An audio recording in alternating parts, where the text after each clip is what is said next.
What's up and welcome to another Mograph Mocast. I'm Dave. And I'm Matt. Joining us today are good friends, Mr. David Ariew, and from his car, Mr. EJ Hassenfraz. Hey, everybody. I live in a car now. I got NFT scanned. And Mograph is a supplement to our site, Mograph.com, which is a motion graphics tutorial site with tutorials, plugins, podcasts, and other Mograph stuff. And on the show, we talk about everything ranging from motion graphics to Cinema 4D, After Effects, plugins, render engines, doing business, doing taxes, being a contractor, or working for the man. Ooh, or being in your car, yeah. So suspenseful. You can email us, info@mograph.com. Let us know what you think about the show. Questions, comments, concerns, queries, grievances, show topic ideas, artist suggestions. We're on Facebook, Twitter, Instagram, YouTube, TikTok, and mograph.com. Check us out on all the things. And this week, it's show 300. We're here. 300. Not much of a Doesn't plan. feel like that long since 200. I know, honestly. right? Yeah. Like that was Yeah, it was a couple only like years 100 ago. episodes ago. Yeah, that was like 100 I know, episodes. that was like 100 Yeah. weeks ago or something. Weird. So, we have not much planned, but I'm sure we will still fill plenty of time.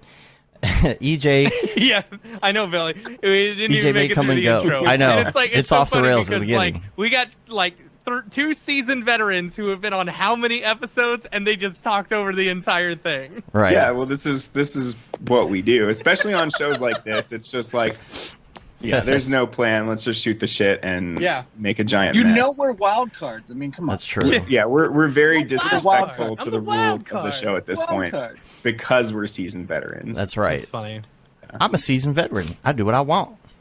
I do what I want. Francisco said we need to be shirtless for this. I don't think you want to see that. You don't want to see that. Maybe maybe for EJ, but Look how pale I am. It's so you don't want that. Even Yeah, that- look at that. YouTube might ban us for Should that. have worn like those ab shirts though. yeah. I went to the Dude Perfect live show this weekend. It was my kid's birthday present from like 3 years ago, but it kept on getting canceled because of COVID, right? And so we finally went, and one of the, I don't know if y'all have ever seen it, but like they do this segment called Cool Not Cool, where they show off like, you know, someone shows off a thing that they got, and they have to, you know, say, oh, I think that's cool or not. Anyway, one of them was like this full-on muscle suit, you know, like with like abs and everything. It's like, yeah, I need to get me one of those. Look good. Yeah, we are not on Facebook because all of Facebook is down right now. So unfortunately, we're not streaming on there. I'll have to post a link to it or something. And so whatever.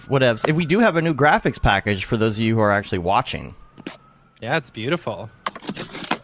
I worked hard on it. Oh boy. Oh boy, what's But- EJ doing now? It's getting too hot in my car. Oh, I'm gonna go on my patio, my car patio. yeah, that's probably better. guys, and then I'm gonna, you know, Gotta go mow the lawn real Go mow quick. the Go mow the lawn in my. walk Gus, and you know. So what are we going to do, actually? I have a couple questions here. We might take some calls later if we feel like it. Not at the moment, but we might do that. Got that kind of set up to go. I do want to mention real quick, though, before we really get into it, the scholarship program has been extended. We have quite a few. I apologize for the sirens behind me, but they found me. I don't know how, but they found me. I don't know how, but they found me. Marty! The scholarship has been extended to October 31st. We wanted to extend it. We got some really great entries for the Unreal Scholarship. We didn't get quite as many for Houdini, and I feel like we haven't been pushing it enough and like spreading the word enough. So if you know anybody that you think is really good for transitioning into adding Houdini to their arsenal of things, and they just can't afford to purchase the software and the training and all of that, please share this scholarship program with them. It's mograph.com/scholarship. You can pick the Unreal one or the Houdini one and apply. And we've got some great judges, and all the info's on the site. But I just wanted to mention that before we get going. So that's all the week wrap up that I have for today. And so I wanted to start out and get us going in this conversation real quick by asking EJ about R25. That UI, bro. Tell us about it. Yeah. Yeah, did you hear about it? No one's been talking about it, I feel like. I heard about it, but I haven't played with it yet. How is it? It if you've watched, I think that explains it all. I will say that there are some things that are nice. There's some things that are not so great, but I think if you sit with it long enough, it's actually like some things make sense. Mm-hmm. And, now that they're on this like subscription plan, like hopefully like they could, if enough people complain, like, why the hell did you bury reset transform button in the thing? Or like, why the hell are the check boxes that used to be green, like grayed out? So like, you don't even know if like that check box is there. It's a lot of weird color things that they took away that as an artist, you're like looking for those green check boxes that are no longer there and stuff like that. What green check boxes are you talking about? Yeah, I'm trying to figure out. Like that you activate like a deform or a object, right? Oh, The right. check box, Those aren't there anymore? they're there, but they're gray. They're not green. Ew, that's gross. Yeah. So little Is things there a like way to go back? Ew. How dare Ew, they? David. It's funny Ew. how like just the smallest differences will either make people really happy or extremely angry. Yeah. Like, Fun fact Yeah. about the Ooh David, for any Schitt's Creek fan out there. oh, see, I don't know this. Oh, Oh, yeah. you should watch it. Shit. It's a very I've Oh. seen the good first show. episode. I need to watch more, obviously, but Yeah. I wasn't sucked in after the first episode. So So Ooh David, which everyone says, anyone who Mhm. watches the show knows Ooh David. They say that line one time I know. in the entire Yeah. show. and it became a Ew, meme. And David. it became a thing. Yeah. Weird. It's Yeah, weird how she, that like- happened. she does say David or no David. David, Or ew. or whatever, It says you know. David, son, but not Ooh David. Right. So for anyone, I mean, that's your learning experience for the 300th episode today. Yeah. It's Well, like that surprise mother effer thing. Yeah. Like Yeah, I didn't surprise. realize that was from Dexter. I think Revelo or somebody told me that. Dave, did you tell me that last night? Yeah, but wasn't We were it playing also Halo. like a popular Vine? There was a guy on Vine who did it all the okay, time okay. too, and he like French fries, mother. Like he would just Okay, change. so he expanded on it and Yeah. memified it. Okay. Yeah. cool. Yeah, but R25. So here's my take. I haven't had a chance to play with it yet, and I want to. And I think what I'm going to do. I've been busy because we're about to have a baby, so I haven't installed it yet. And I feel like there may be some downtime, a little bit, that I might be able to play around with that when I'm not working. And I think forcing myself to use the interface is the way I'm going to go about it. I don't know about y'all. I think the problem with it all is like everyone has their own experiences with their own setup, but I've heard that it's pretty unstable. Like I've tried Redshift RT. Like for the love of God, save anytime you turn on Redshift RT because it's crazy unstable there. Isn't that in beta though? Yeah, Okay. Well, but I'm just saying like save because it's pretty unstable. But it is cool to see like, ooh, this is really fast, and like that's the first like Octane's Brigade isn't in beta yet, but I hope we can start to see. Because we've heard about Brigade for so long and RT for so long, and we're like, we see Eevee all the time, and it's like, come on, like I want to get that for C4D. mhm. Yeah. So it's cool that we're starting to see a little bit of it. But one thing I will say the biggest problem with all these updates, is especially when you're working with a studio. For example, Dave and I had a big project that we worked on this year. And we were on 23 all through it, couldn't update to 24 when 24 came out, and now once 25 is announced, we got picked up on another job that's lasting until March, and they're using 23, and it's like, their entire farm is set up for 23, and it's like, okay, so at what point are we supposed to, upgrade and stuff like that, Right. Like I'm still on 22 and 23. Yeah. There's no real. I guess like the 24 had the brush. I feel like it's the major quality of life improvements that'll get me to upgrade. Like R20 was huge because of fields, and so that was like a major thing that would cause me to upgrade. But if it's just like UI changes, then I just don't care that much, Yeah. Well, here's the thing: like it's a lot to retrain your brain. Like Absolutely. I've been using it since beta. So like a month now, and I'm still like, what the hell? Like, where's this thing? Like, there's a lot of things that like, a lot of things are like, I always talk about reducing pixel miles, like the amount of distance your mouse travels across the screen. And there are some things like putting all the objects right near the object manager. That's cool. But then there's some things where they moved the like point, edge, and polygon selection tools away from where like the like model mode button is, where you can actually select objects. So now you have to like go up to the top to grab your point tool or point selection mode, and then go to the left to get your like your move tool or whatever. And before that was all on the left, you know. So that's one thing that I'm like, bless you. That's one thing you have to get used to. But you can go back to the previous interface, right? Isn't there like a mode to just go back to how it used to be? Right. And I don't like the... And like if you're like using C4D, if you're like an advanced user, or even like just in the program every day, it makes sense to like configure the software to yourself, you know? Absolutely. I completely agree with that. Yeah. You know, because I don't think two people use C4D the same way. Right. You know, like everyone does it differently. And then I think once you reach a certain level, you know, you start to customize your screen by yourself and how you like it. So yeah, but I think updates like this, I don't think are going to affect you that much. I think it's better though if you're going to customize that, you customize the new interface and not try and go back to the old and customize. Right. Yeah. Start with the new one and then bring back the things you loved about the old one. Like get the best of both worlds. Yeah. Yeah. Billy said something that he said you can just edit the icon sheet. You don't need to pay for subscriptions to get that back. It's an easy fix. Yeah. Oh, because they were talking about the fact that there are some things that have been somehow added back in through GSG Plus, I guess, or something. Yeah, I don't know. Yeah, Chad Ashley made something to get the green ticks back. Oh, interesting. Yeah. Yeah. Yep. Yeah, so it's all those little things.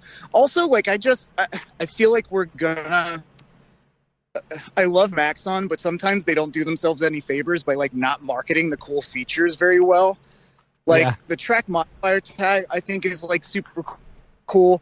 And I just saw someone today do something really cool with capsules combined with like fields and stuff like that. And he made this like cool like energy tune. Yeah, I saw that one. That one was super cool. Yeah, that was rad. I didn't see that. That's using a couple capsules and like and I feel like is the track modifier tool is like time tracks, is that right? But like an upgrade to it? Yeah, it's a parametric version of that, so you don't have to rad. Like do the track, dragging the thing like that. Right. It was a pain in the ass. So many people never even knew about time tracks. Yeah. And it's also funny because they added some icons to the interface, so like the doodle tool is there, which I think probably there's a lot of people out there that didn't even know what the doodle tool was or like how you can use it.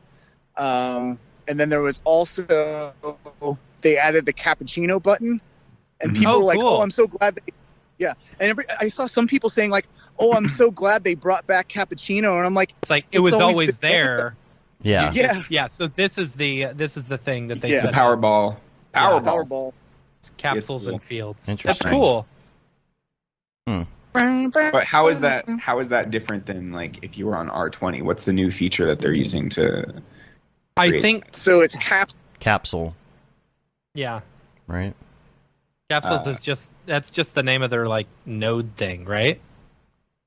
Yeah, it's basically what when they go to this new node based version, capsules are like, instead of the cloner object, there's going to be a capsule cloner object where you can dig into the guts and see all the nodes and like customize it and build your own plugins, basically, if you wanted to, out of a cloner. So the capsule's like front facing. Capsule to me just means the primitive object. I'm like, right? Me too. What? I don't understand. Yeah. Well, no, I mean, capsules are the node-based versions of all your standard C4D objects. Yeah. Oh, okay. I didn't even know that. You know, we've talked about how cool it would be, a long time ago, how cool it would be, like with Houdini, you can like go into the individual nodes and readjust things from there. Yes. To be able to go into some of these other things, and that's basically what they're doing here with capsules. Thomas Not the said primitive capsules, but capsules as its own thing. It is HDA Houdini digital assets, basically, like where you can go into and promote like different parameters and all that kind of stuff. That makes sense. Yeah, all that stuff that's over my head sounds great. Yeah, right. It's stuff that I feel like I would be really into if I had the time. Just like I really love working with Espresso when I have a minute to work with Espresso. Yeah, absolutely. Well, the thing though is that the promise of capsules is that you're going to have like the power of Houdini, but only have that capsule, that nice capsule UI with your parameters and stuff, and you never have to really dig into Espresso, because if you think about it, like cloners are a bunch of freaking Python code, but you never have to dig into Python code. But if you know Python, you could do some cool stuff with it. You make your own plugins and sell your own plugins, blah blah blah. So like they have a few cool things that like I think people can start using right away. One is a capsule where you can parametrically adjust the axis. So if you have a cube, that's a game changer. It's so dumb that you can't move the axis on parametric objects. With capsules, you can do that, and they have like a greeble thing, and you can procedurally model too. So you can do like procedural bevels and inner extrudes, which are called inset now. Why do they keep changing all the names?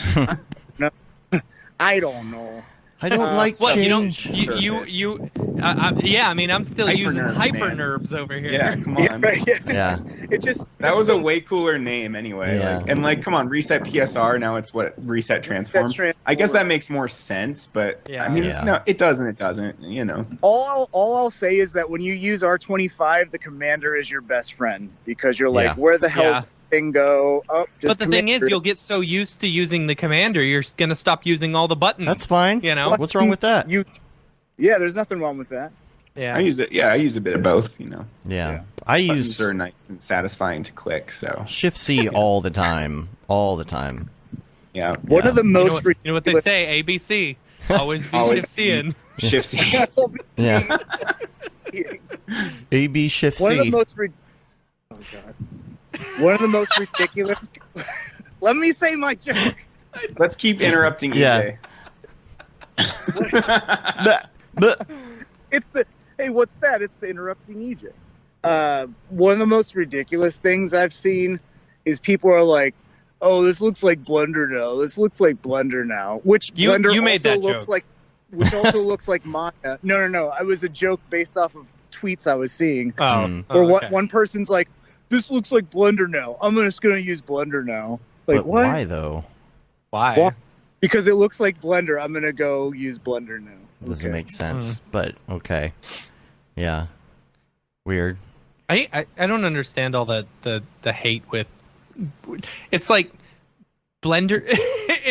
It's a what's the phrase? Misery loves company. It's like Blender people just want everyone to use Blender. I don't get it.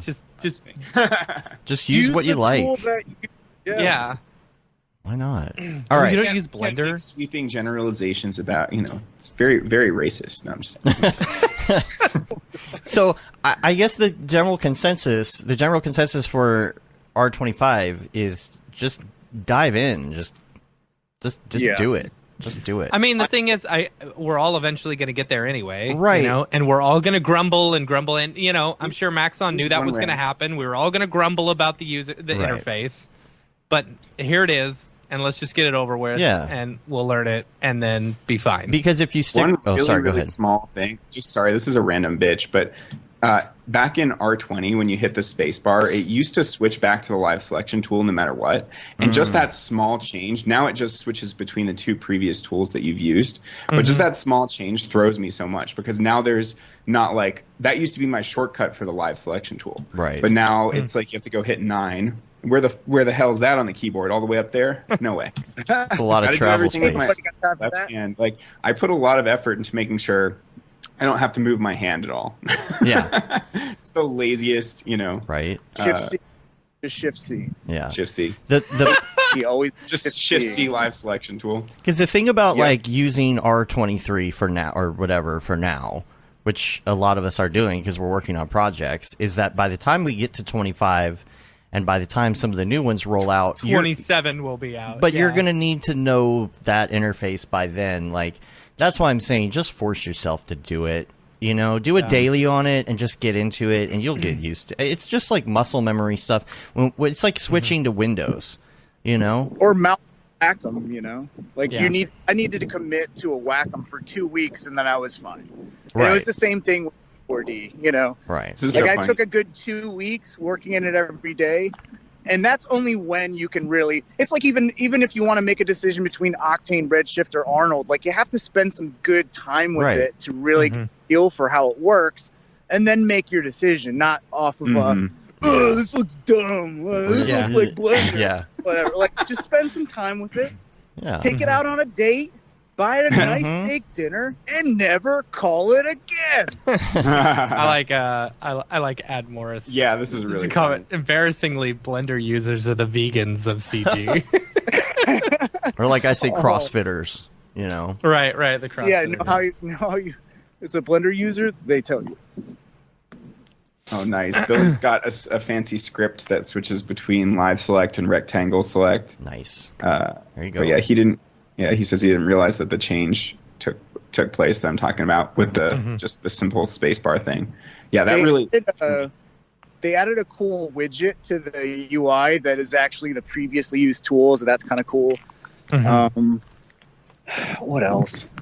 There's a lot, there is a lot of cool things like that, like the search, the filter search and the tags. Like if you right click on an object and you get that full tag list and there's like so many tags, you can like search for like constraint and just type in CON. Oh, and good. it filters that's out Because I nice. still don't know. They changed the Where the layout of tags that are. Right. like exactly years ago, and I still don't. I Yeah. don't know where Me everything too. else is. Yeah. 100%. Yeah. And that's the So, worst because you it's- couldn't it's- shift C those. Yeah. You could shift that though. Could you? Could You you? could. Oh, Constraint okay. tag. oh, I didn't know you you just could have do to that. have that object selected that you wanted to add it to, I think. All right, But well, you can shift C. let's shift some gears here because I've got some. Let's I've got shift some. C over to something. Let's else. shift C over to. let's, Shift C back to you. Yeah, let's shift C to the Rise of Mograph. I wanted to get our 300 conversation going a little bit and do like Go way back. kind of a retrospective or something, you know. Okay. And so the first thing that I was going to bring up was just the rise of Mograph in general and early Mograph and your influences, the GSGs, the video co-pilots, how you kind of got into Damn. this, the classic tutorials. Because when we started this show, it was, what year did we even start this show? 2015? Long time ago. 2015, 2016, something like that. Well, 300 It was episodes. 300 episodes yeah. ago. Well, okay. 300 so that's and then some. Okay. Since we've done So it's- specials and a little 6 years plus. sure. Okay, so in What was that, that first E that you guys went to where What'd you say? we all met? oh, That NAB. was What was? Yeah, When was that? Good question. Twenty- That was the limo, 2016. right? It was the Wasn't one where that the limo? Presented, yeah, and Yeah. it was the limo where nobody went on the limo except for me. So Yeah. I was drunk and they had to take me to the airport. Yeah. Because You were EJ got drunk you drunk. and On Will sour had beers. the Had to go limo on sour with beers, her. yeah, that was it 2015 or 2016? I think it was feel like it's 2016. sour It might be beers. 2016. Because Check it. if you guys started the show in 2015, I feel like it was almost a year into the show when Yeah. we finally met in person. Yeah. And so it was. Yeah, I would look, but Instagram is down. Oh, I know so- everything's down. Gosh, So Good. Here's the thing: even in that short amount of time, a lot has changed. Like a lot has changed. Yeah. We were on like Octane version 2. Yeah. We And were. they just had yeah. motion blur as a new feature. Yeah, we were Yeah. like so like in that short amount of time. And one day that'll get fixed. Right. What's wrong with motion blur? Motion blur is mostly great. I mean, actually, it does. It's It's do some really crashy. annoying things. It's crashy. I for love me. motion blur, yeah. but it's crashy. Yeah. And it often doesn't show up properly unless you Right. refresh and stuff Right. like that. Yeah. Yeah. Or it'll, if you've got like something nested underneath your camera and you're moving the camera, then it'll blur out, unless you put an Octane object tag on there. And even then, it only shows up properly if you are like moving a few frames at a time. But if you move too far, then it just streaks out again. So yeah, there are definitely annoying things. Yeah. Often it's like, I'll have to do this dance of like playing with the Octane object tag and trying to get the settings right for certain motion blur. Because there's some setting in the Octane object tag that's like enabled for check updates or something like that, or and that sometimes fixes it, or sometimes you got to bake the camera and bake the object to fix stuff. So yeah, it's very finicky. Sometimes it's true, but and motion blur and particles can be really annoying. Like I had an issue this weekend where I was just trying to do the simplest kind of like. I just started with an X Particles like snow sim, but it's like ash falling from the sky, so close enough. But it just like how you're supposed to be able to put an Octane object tag on the emitter and get it to just enable particle rendering basically for instances, right? Yeah. That didn't work for me in the latest version of Octane at all. Really? Like just wasn't working at all. So I like had to revert back to 2020 1.5 and then it just started working again. So it's just stuff like that, really annoying. But with I guess the relationship to motion blur there was that at first I was trying to hack it by putting the platonic object in the generator. But then I've got like a million actual instances that are not bypassing the viewport. So like motion blur, when I tried to turn that on, it was like taking 10 minutes per frame to even launch a frame. So it was like, why are you using a generator in the first place? You're using X Particles, right? I'm saying that I at first, when that issue was happening where I couldn't use particle rendering, I was just bypassing it with the generator. Gotcha. But that was slowing everything down so horribly. So the answer I have a tendency not to use generators. No, me neither. Like if I can avoid it, but like the particle rendering just wasn't working at all in Octane. Weird. That's so weird. So just stuff like that is annoying. But and then the motion blur thing made it much worse. So yeah. I was rendering out something. I was helping out Mitch Myers one time. He needed some extra render power, and we were wondering why this render was taking so long. Is because he was using X Particles and had motion blur on every single particle, and it was like exponentially increasing the render time for each frame. Well, that was a long time ago. I don't know if it still does that, but yeah. I just saw that now they've got a fancy with like fluid sims you can do. Now you can do motion blur with X Particles. There's like just one tick box that creates those 3 vertex tags. I think it's called like velocity transfer or something like that. Nice. Cool. Yeah. Cool. But even in that stuff, at that point when we started doing a show and we all met each other and everything, that was already the kind of the dawn of the GPU rendering age. But even before that, there was a lot going on. We were still in that world back in the CPU days. I remember watching EJ when I was working at an ad agency, watching EJ up on stage and Matthias was introducing him. Didn't know any of y'all at the time. And back in those days, it was, full on GSG every day. You know what I mean? There weren't a lot of resources. How did y'all get into this in the first place? Making stupid Zelda parodies with my friends in undergrad. That's how I started getting into filmmaking. Then it was like, video editing for a while, and eventually finding After Effects, because I definitely gravitated towards the software more than like shooting. I'm just like pretty clumsy in general, so the shooting was not my forte. But I mean, I don't know. I was just at first dabbling in everything, like any and all post-production jobs, like shooting, editing, a lot of color grading stuff too, right? A lot of color, a lot of VFX, just like experimenting with all the stuff and things, and eventually honing in on 3D is the thing that I loved, which is weird because at first I hated 3D. I hated doing the Cinema 4D jobs that we had at our company back in the day, because rendering was so damn slow. Just the boxes and trying to light things properly, it was just not very fun. And also all the C4D jobs we had were like stage renderings, and they were really tedious and boring, and it was just like my least favorite part of the job at first. So it took me a while to like actually fall in love with 3D. For a long time, I was just all about After Effects and Andrew Kramer, because Andrew Kramer's hot. So what can you do? Yeah, he is. He is hot. It's baby blue eye. He's baby a blue golden eyes. god. He works out. So breaking news. I just got this in. Oh, we are boy. going to have a hard out at about 2 o'clock. You having a baby? Yeah.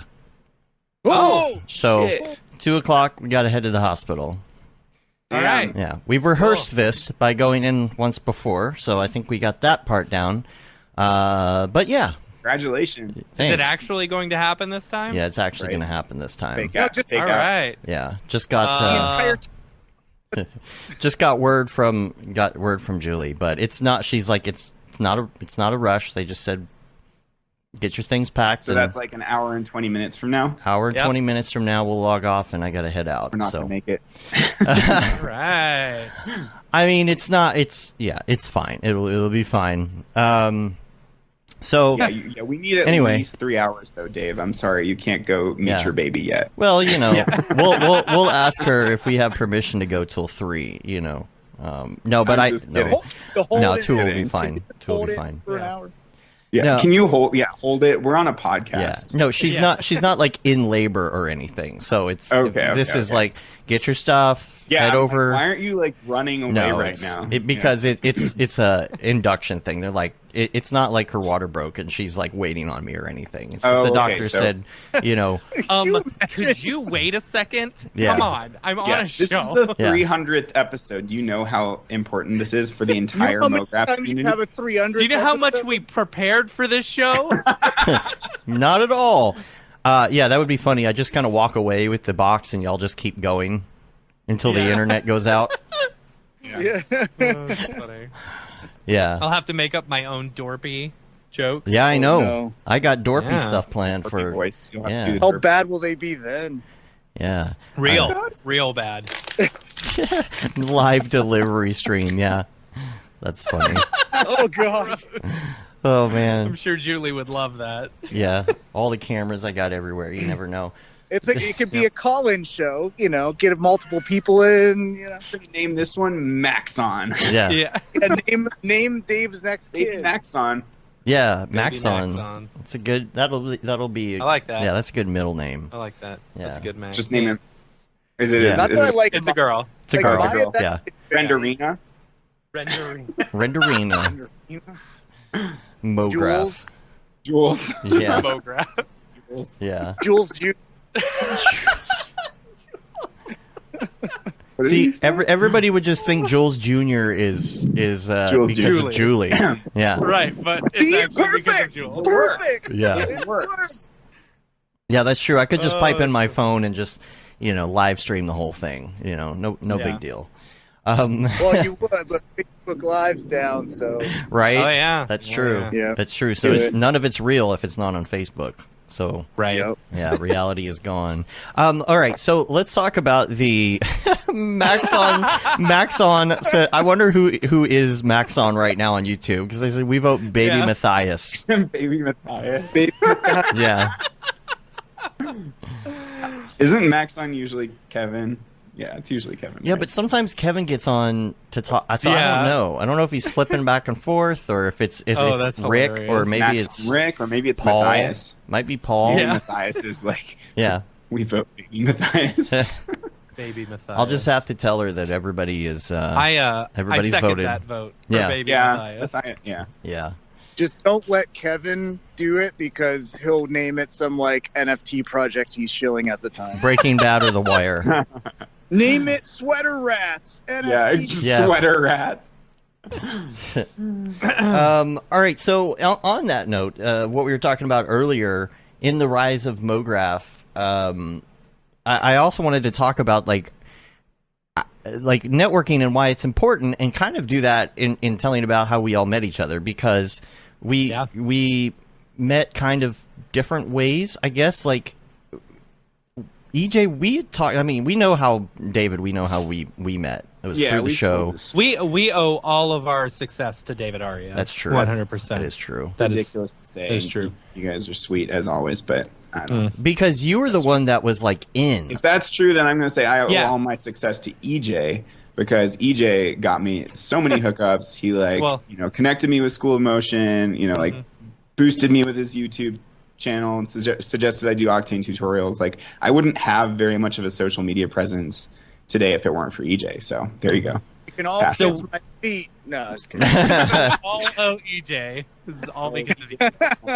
Yeah. No, but I mean, I'm happy to, and I wouldn't have get my start if it wasn't for like Nick Campbell, because like it was him and the community he built. I think like that's the community that we know today. It just like sprouted into so many different things. But I didn't get connected with anyone up until Nick, and like the chat rooms, like the live streams that you guys are doing now, where like you kind of took the torch and kept going with what Nick kind of started with those live streams. Because remember when they would do the GSG lives, or I don't know which came first. I think it was the Maxon live streams with Rick and oh man, Rick and who else? It would be Rick. It would just be Rick by himself, right? And sometimes Rob Garrett, and they would do their live streams, and then they would just like throw to Nick on GSG Live, and there was like that like Mograph Power Hour kind of deal going on. Yeah, that's right. And that was super cool. And it was just like that's how I got to know. Well, also like Twitter became a thing back around that time too, so it was just like a perfect storm of like social media was beginning, and like Nick was there to help facilitate that. But like I got inspired to like, because I saw all the Chicago meetups that were going on. I was like, I need to go to like a DC meetup here, because I was in DC at the time, and they just had like a general animators meetup, and the guy was like, I knew the guy from again just being active online and on Twitter. And he's like, hey, we have the C4D themed one that's sponsored by Maxon. Do you know anyone who knows C4D other than yourself? And I was like, it's like, not really. Like, everyone I know is just like After Effects, because this is like back in 2011. You know? Yeah, it was pretty new, yeah. And or like anyone else that was in like 3D was using Maya, because it's all government work. And you know how slow government is to like react to like new tech and stuff like that. So it was Maya was the thing that professionals use, so we're just going to use that.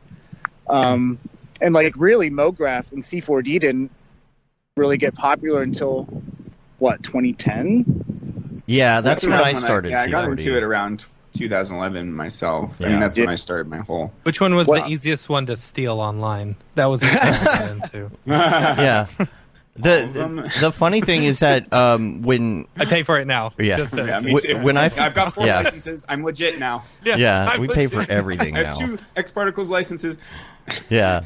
So whenever whenever I really realized that C4D is what I wanted to pursue, and I was getting into GSG, I decided to do like a little project just to learn it. And the first one actually was doing Nick's 5-second project thing, which I got an honorable mention in. The first time I ever used C4D, and I was like, oh, okay, awesome, I liked this. Nice, it was easy to use. Yeah, the 5-second projects were the OG contest, you know. Yeah, and that was 11.5, C4D 11.5, I think. But the interesting thing is that back then, well, first of all, it was when my daughter was born, and it was kind of like that 2-week phase where you don't even know what's going on, and you get a few minutes to yourself, and you're like, oh, I'm gonna sit down here and learn Cinema 4D. But back then there was no real good networking in as far as like my area. Like Facebook was sort of new. There wasn't much in the way of Slack or Discords or any of that. And this is before I met Matt. And my whole deal was like, I want to find people. I heard about these Chicago C4D meetups, and I'm like, man, I really want to do something like that. I really want. And so I started scouring the internet for C4D people that lived in Dallas, and I found like maybe 4. And so I I would got actually no good meetups for the first like 4 or 5 years of my career because I was in Charlottesville, Virginia. Yeah. I was literally the only person other than my buddy David Sawchak who worked at my company doing C4D. Oh yeah, David. Yeah, but I mean, like the first meetups I went to were probably, well, I went to NAB in like 2013, but it was lame because I was with my coworker who just wanted to like drink a lot of beer and, you know, I mean, like, well, there's nothing wrong with that, but he, you know, I wasn't entrenched in the C4D community. I like, you know, met Nick Campbell and like had stars in my eyes and like told him how much, you know, all his tutorials changed my life. And that was about it. Like I stuck around the Maxon booth for a hot second, but because I was with this guy who wanted to like just go bar hopping all over Vegas, I didn't really get any kind of legit NAB experience. And then, yeah, I think it wasn't until like 2015 that I started going to meetups in DC and finally went to that Maxon Roadshow where I met Matthias and EJ for the first time. But yeah, it was. And I gave you an Otoy shirt. You gave me your Otoy shirt right off your back. And then your shining, rippling muscles were there. And, you know. Yeah. Let's not talk about that. There was somebody in Dallas that I originally talked to way back in those days. And I am not sure if it's Thomas. He's in the chat right now. I don't remember if it was Thomas or not. At the time, there was somebody where I found their website, and it said they were in Dallas. And I was like, oh, my gosh, can I just put you on a list in case we ever can get a meetup going? Because I just wanted to find those other nerds. Now, cut to 11 years later, and now we have connections with every nerd you can possibly imagine in the in this incredible universe. So, Totally. It's just amazing how that's happened, and it's so great because, you know, long story short, David, you listened to the show. And you would send us the emails that we were setting off your Amazon dingus, and we would joke about that. And then somehow it was easier to interact with you guys because you were so informal. And like there were so many moments during the podcast where I was like screaming at my phone when you wouldn't remember the name of something. I'm like, no, you got it totally wrong. It still happens. So like, yeah, it still happens. But now you've got the chat for when it's like, what was the name of that thing? And people are just like this, and you're like, oh yeah, okay. Yeah, we were audio only too. I really liked it when we were in Vegas, like when we met for the first time in Vegas, and like you came and did the podcast with us in our room, and you knew all the inside jokes and everything. It's like we had known each other for years. Yeah, totally. Drank a lot of scotch, and it was like kind of sketchy walking at 4 a.m. because the last stop on the monorail, like you guys were at the Stratosphere one. Yeah, we were. Yeah, and so like there was like, you know, a 10-minute walk from the last monorail stop to there, and I don't know, I just felt like I was gonna get shot or something. It was a sketchier, you know, area of Vegas. Yeah, right. That was back when we could only afford the Stratosphere. Yes. Right. Yeah. $100 special. Yeah, Thomas said it was Reddit, I think, where we met. And then we ended up meeting each other here because we worked on... I think he worked for the local NBC affiliate, and I was up there for some reason. I don't even remember how it went down. But what was great, though, David, you introduced us because you were speaking for Maxon, and we were like, oh, my gosh, like, that's amazing. We want to meet these people. And you really were like, here, meet this person, meet this person. Yeah, here's Paul I was just Babb. passing it on because Matthias had introduced me to everyone. Like, it felt like a family immediately. Like, I didn't feel like an outsider at all. Like, you know, so, yeah, Matthias, like, even introduced me to Andrew Kramer that time, and, you know, all my dreams were coming true with meeting all my Mograph heroes. And that same year, actually, we were trying to do like little interviews, you know, just kind of whatever around the booth and stuff. And we were just chilling at the booth the whole time. And along that lines of people who are so welcoming, Paul Babb comes up to us and he's like, you guys are spending a lot of time here. You know, you only staying at this booth? What's the deal? And he's like, do you want to join us tonight for a show? Yeah. And we're like, yeah. Yeah. And so I'll take free tickets to an awesome show. This is the same night that EJ got David drunk on the sour beers. My favorite is when like I don't remember have that this, show I have well. this I was image the whole time. of Ariew walking in. Oh and yeah. He's just so happy. EJ got me drunk on sour beers. EJ got me drunk on sour beers. I was also Oh yeah, I know what you're talking about. Later, I was stressed out though because I had to like get my whole room key situation sorted, and the key itself had become demagnetized, and I had to make it to the airport on time. And then, of course, I had to wait in that forever long line at the MGM Grand, like an hour before my fucking flight was leaving. So that was not fun, especially while you're drunk. That's not fun. Yeah. EJ's connection has become completely potato. Where are you? Yeah. I see a basketball court behind you. EJ lives out in the EJ's woods. about to be murdered. I know. I told you I'm walking 300 miles in celebration for your 300th episode. So now I was now I'm on a walking. basketball. So interesting story, you know, that same December or whatever, after we had all met up, I told my wife, I said, okay, because there was a meetup in Washington, D.C. that Ariew was speaking at that same year, right? Mm-hmm. And I believe it was December, and I told my wife, I said, hey, so this is my birthday or whatever. For a birthday present, I want a ticket to go to Washington, D.C. to hang out with Ariew and to go to this meetup. Yeah, and talk to Matthias. Because Dave and I, from the very beginning, we were like, we want to present for Maxon. How cool would that be? Blah, blah, blah, you know?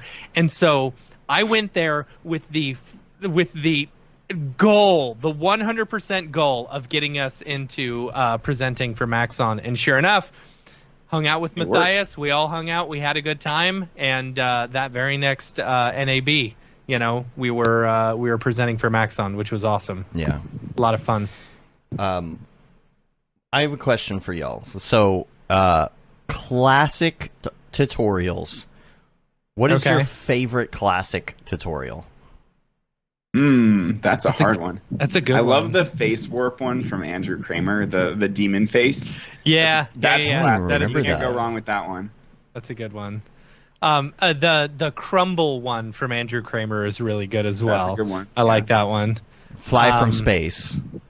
Fly from space. Yeah, you can't go wrong with Fly from space. Oh, and the orbs one at the time was like, I can make a 3D orb with stuff inside of it, and it was all like, but it was 2D, weird After Effects hackery. EJ, it's so windy. There you go. There we go. So remember, but C4D tutorials, I would say like Nick Campbell's Cherry 7-Up. I was going to say that too. Thomas said that too in the chat. That was a good one. Yeah. That's how I really learned Mograph.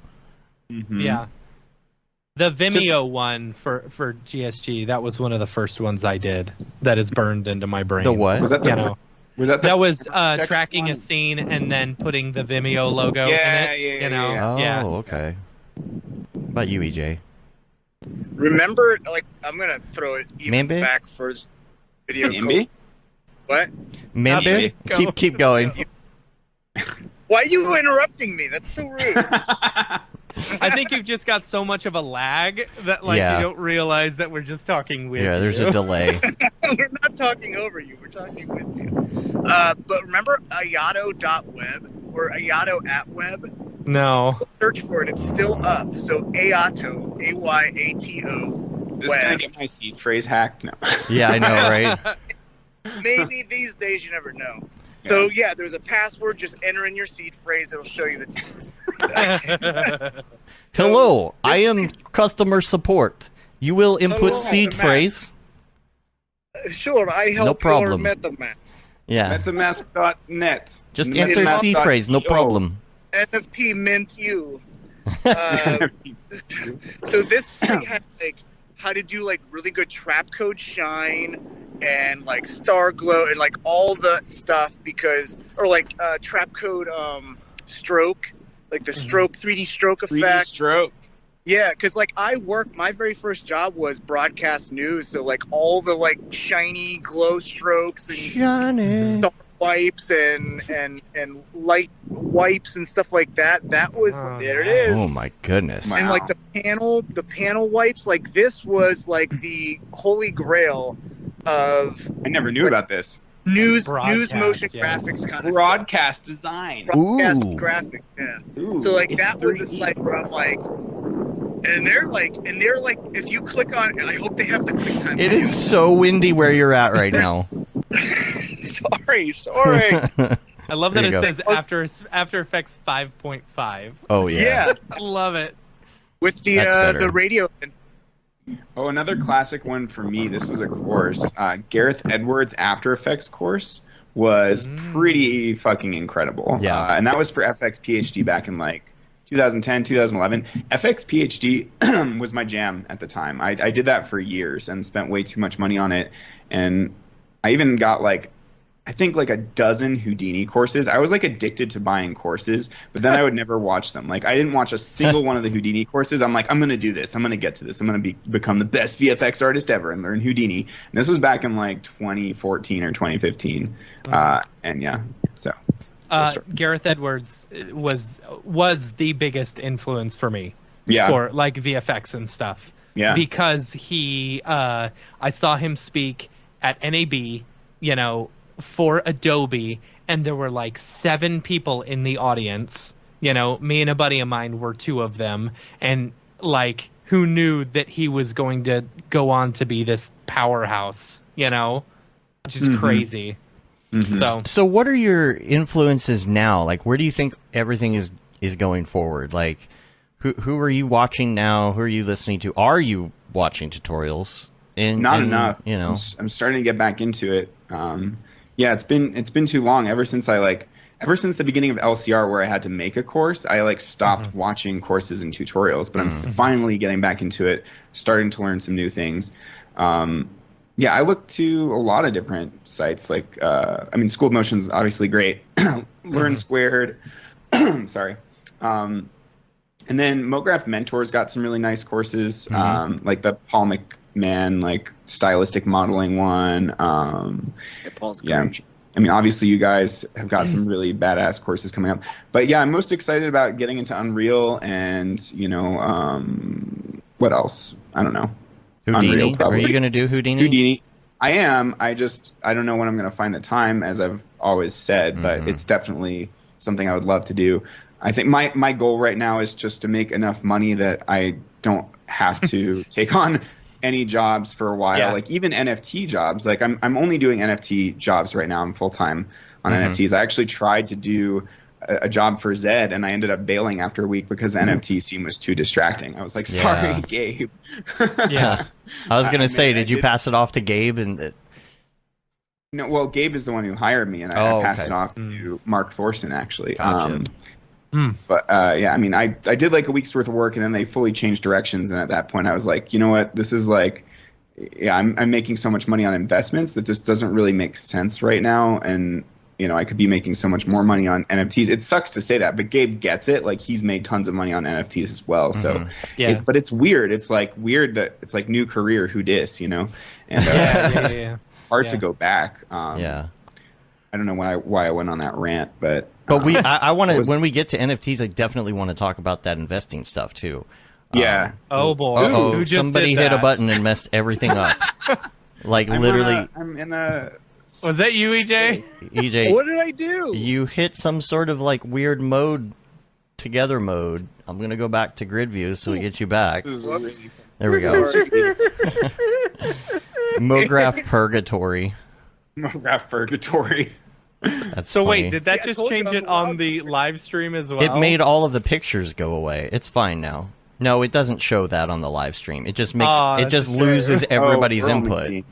Yeah. I was trying to just. Get I see that we're now just Skype symbols. That's good. No, it's back. Everything's fine. I'm fine. There I am. Okay, so in the interest of time, because we only have 55 minutes left till labor.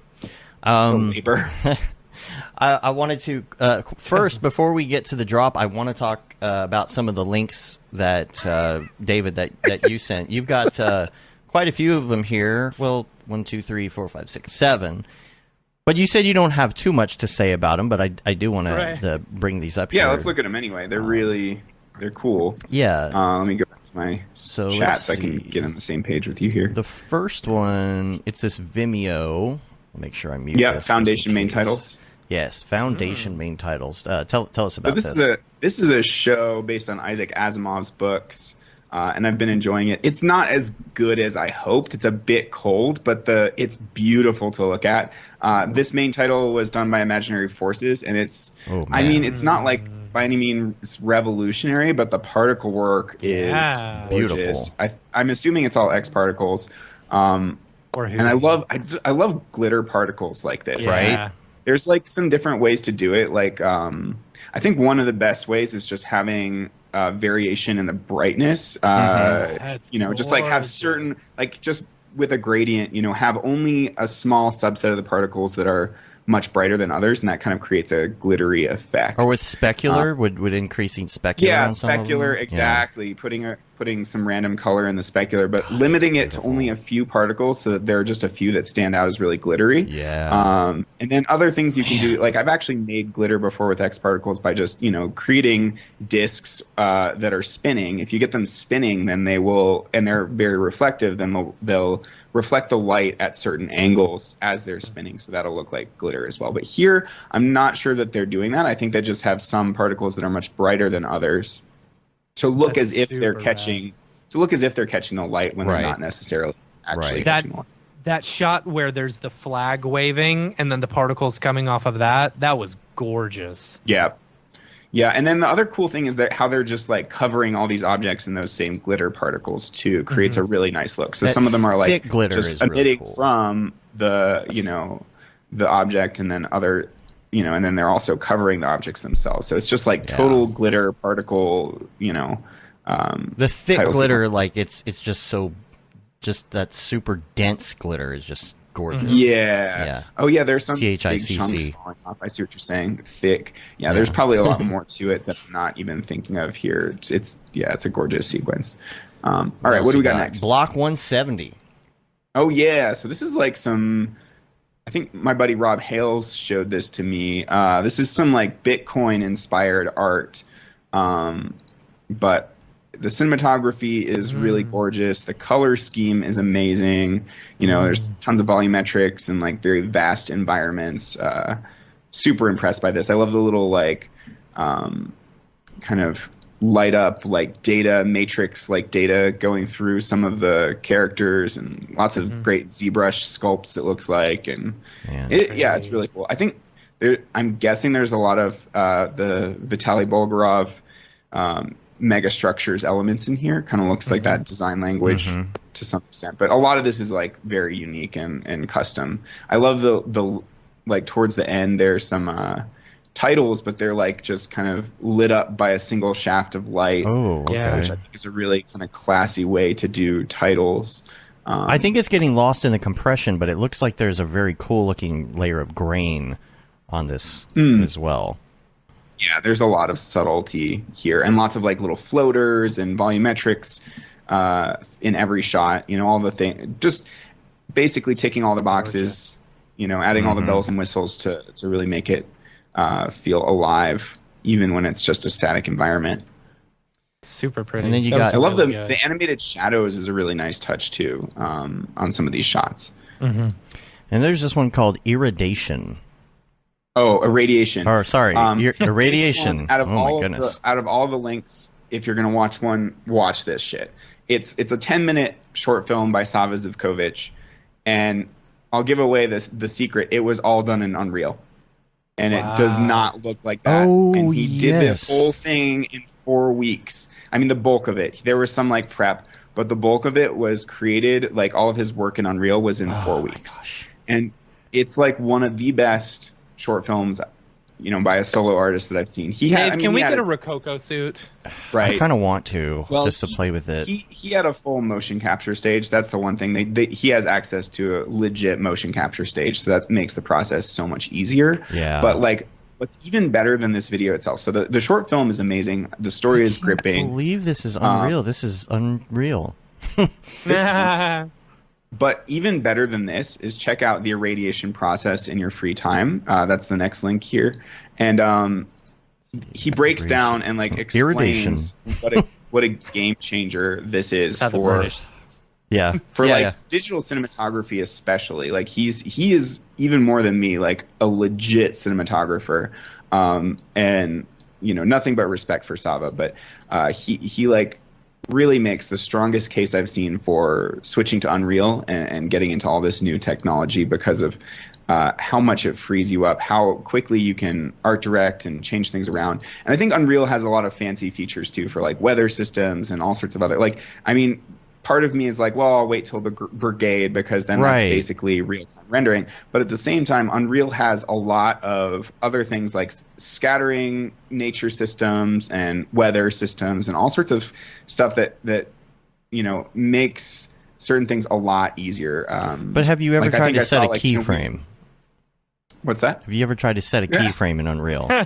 Like, is it hard? It's not just bam, there's a keyframe. Like, right.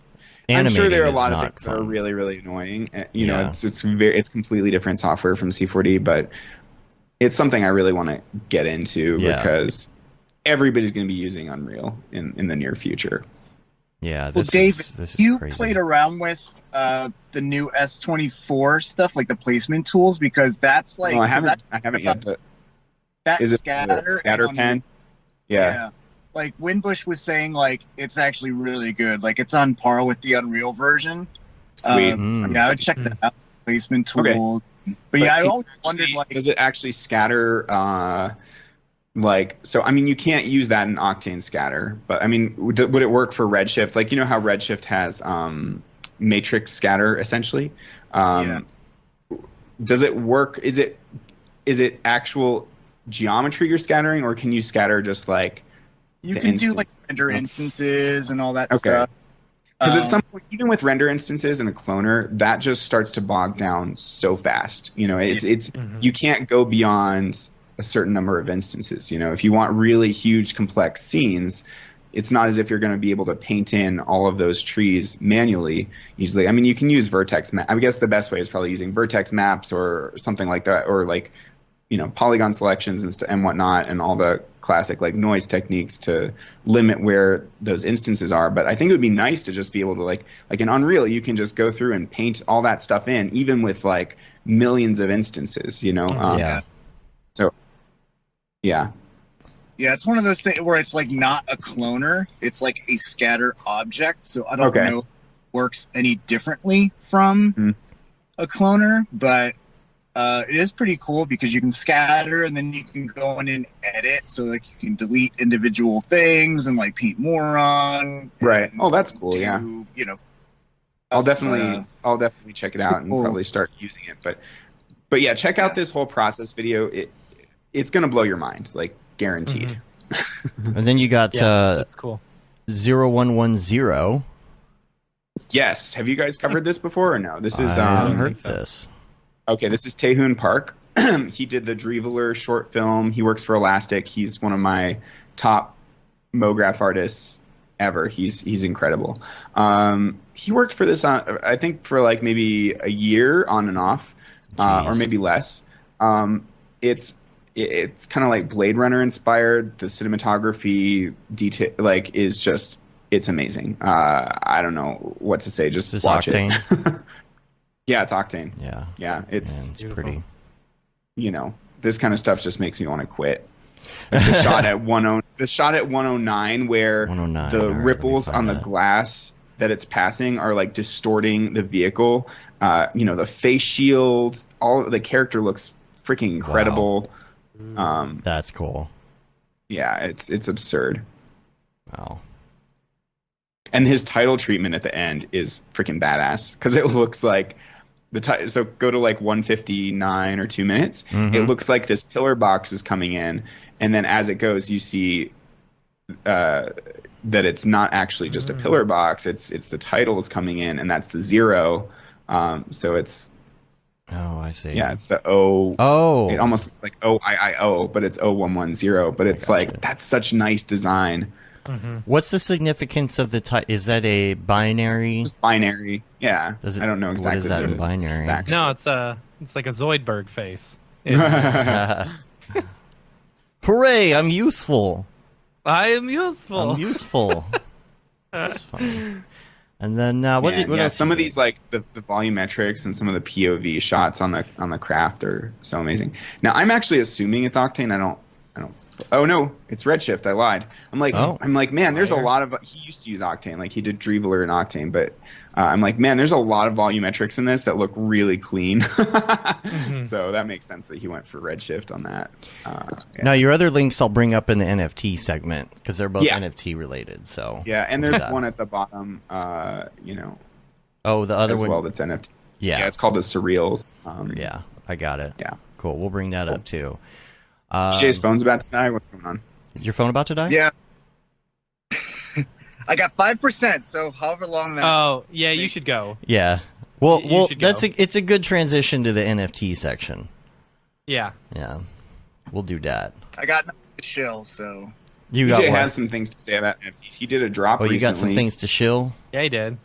All right. I will say that. Should we go to the drop? Should we just go straight into the... Just go straight to the drop. All right. Say some things about drops, yeah. All Let's right. drop. Let's go into the drop. All right, let's do it. Drop. Is this the fucking mic? This is exactly what I should be doing. What's up, and welcome to this week's episode of The Drop, your weekly source for all things NFT and crypto art, as well as upcoming drops by notable people in the Mograph industry. I'm Matt Milstead, joined as always by Dave Koss. Yo. Also joining us this week are NFT superstars David Ariew and EJ Hassenfratz. Oh, don't With lump that. David. That's like, here's a millionaire and a homeless person. I am not a millionaire yet. I would like to be. I'm working on it. Well, Right. EJ, Let's see who gets there first. before your phone dies, Yeah. Person. what you got to shill here, I'm in a EJ? car. I live in a car. I live in My a car. NFT Please person, buy not my you I'm guys. still seeing the NFTs. weird view. I'm still seeing this weird view where we're composited on top of steps. Oh, really? Like, this is Just still my life no, right just now. go up to You it gotta says go up to grid grid view, view at the top. and change it. Okay. Right Yeah, now yeah. you're on together mode. Yeah, Together whatever mode. that is. Yeah. Wanted to be Oh, I together. see that. What the hell? Okay, that's much better. Thank you. So EJ's probably on. Make it an NFT. Yeah, but you're on 4% So- battery. So what you got for Yeah, us?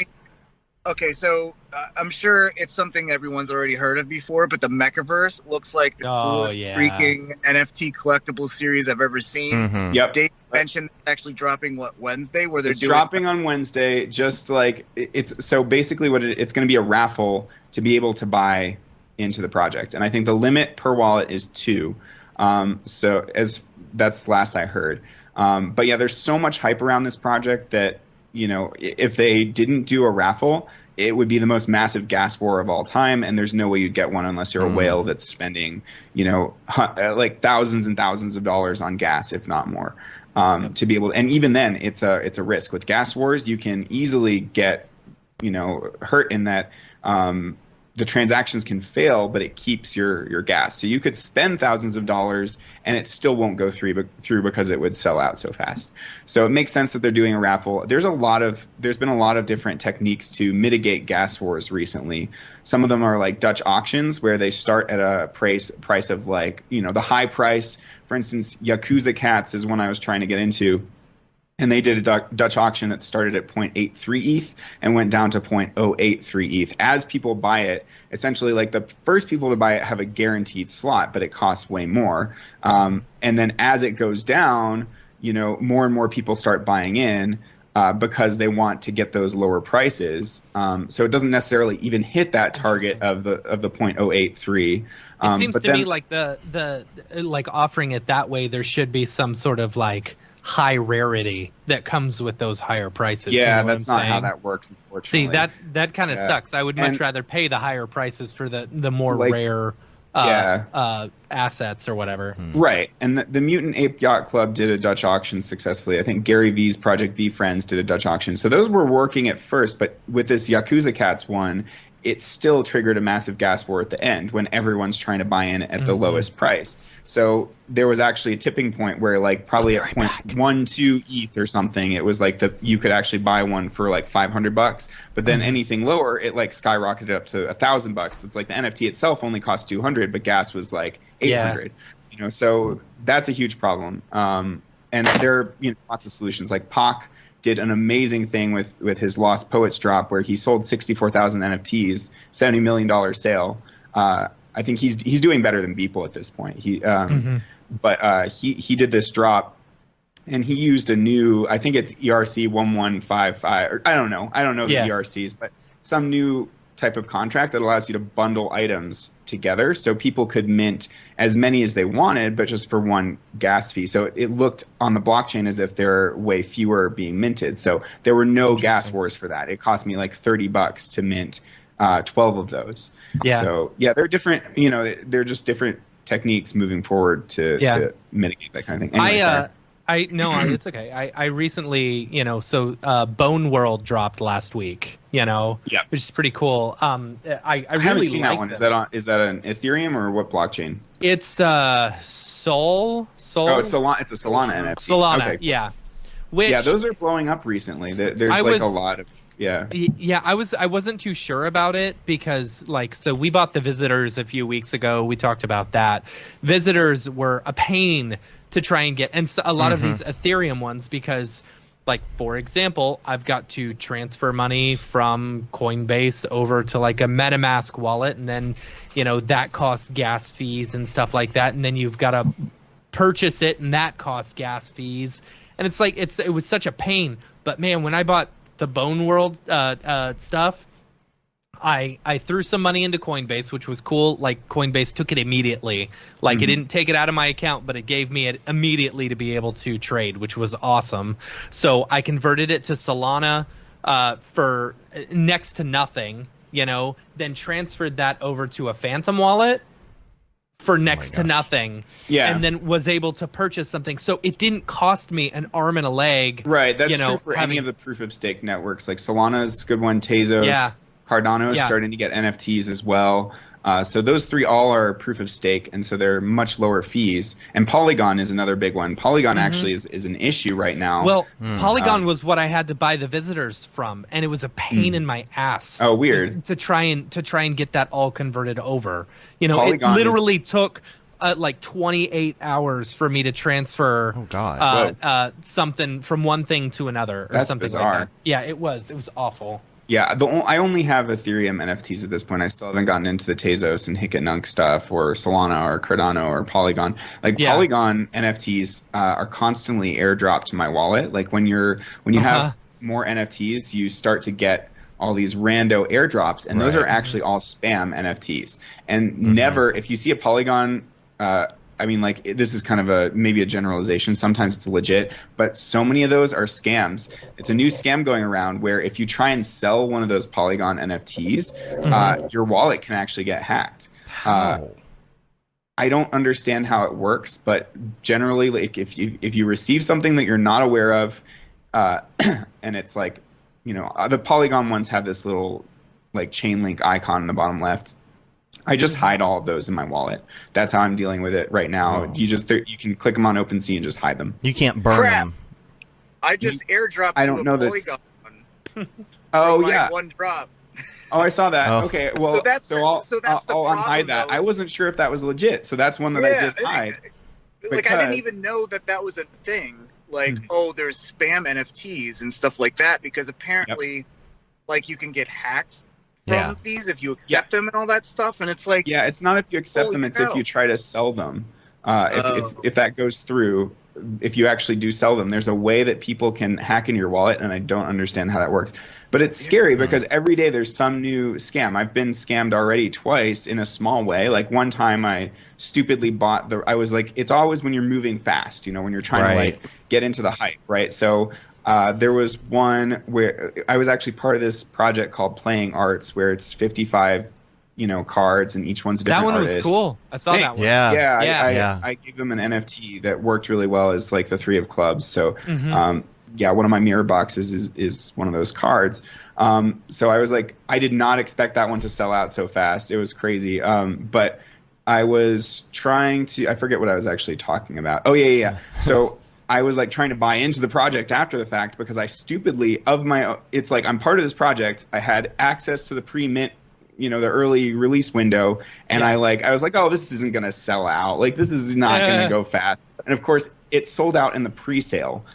So like that's I funny. didn't get any from like the initial mint. So I then went on OpenSea and bought some on the secondary market. But one of the ones I was like, I stumbled on one and I was like, oh, this one has a really low floor. And of course I wasn't paying attention. It was like the collection wasn't verified yet. So, you know, just be careful when you're doing that stuff because I bought a fake NFT for $150 and it, you know, Was that on OpenSea? it was on OpenSea. Like any new collection, there's going to be a bunch of scam collections that try and get you to buy into those that are just, and you can tell because, you know, if you look at those collections, it won't be the same number. It won't be like 10,000 NFTs. It'll be just a few. So they're just posing as, you know, that's why the verified tick mark is so important for these projects to get. Absolutely. So you don't get scammed. Yeah. And even so, there have been times where it's like you can buy a bundle and it appears under the verified collection, but it's still a scam. Sometimes it's hard to tell. So that was a confusing one. Another one that happened to me last week was there. You know, there's this the RTFKT Studios. It's actually pronounced Artifact. Okay. So that one, they're like minting some collection that's gonna blow up probably. They're doing really well. And I got like a DM about that minting was live, and I wasn't thinking. I was like, "Ooh, minting just went live," and I like clicked on it, and I like minted a couple, and I was like, "Wow, that went through," and it's like said like 2,000 were left, you know, and then I like minted one more, and I'm like, "What?" I was like, "Wait, but this number isn't going down. This should be like going down really fast," and then I like started clicking around on the site. I'm like, "Oh shit, this is rtfkt.to." Oh my gosh.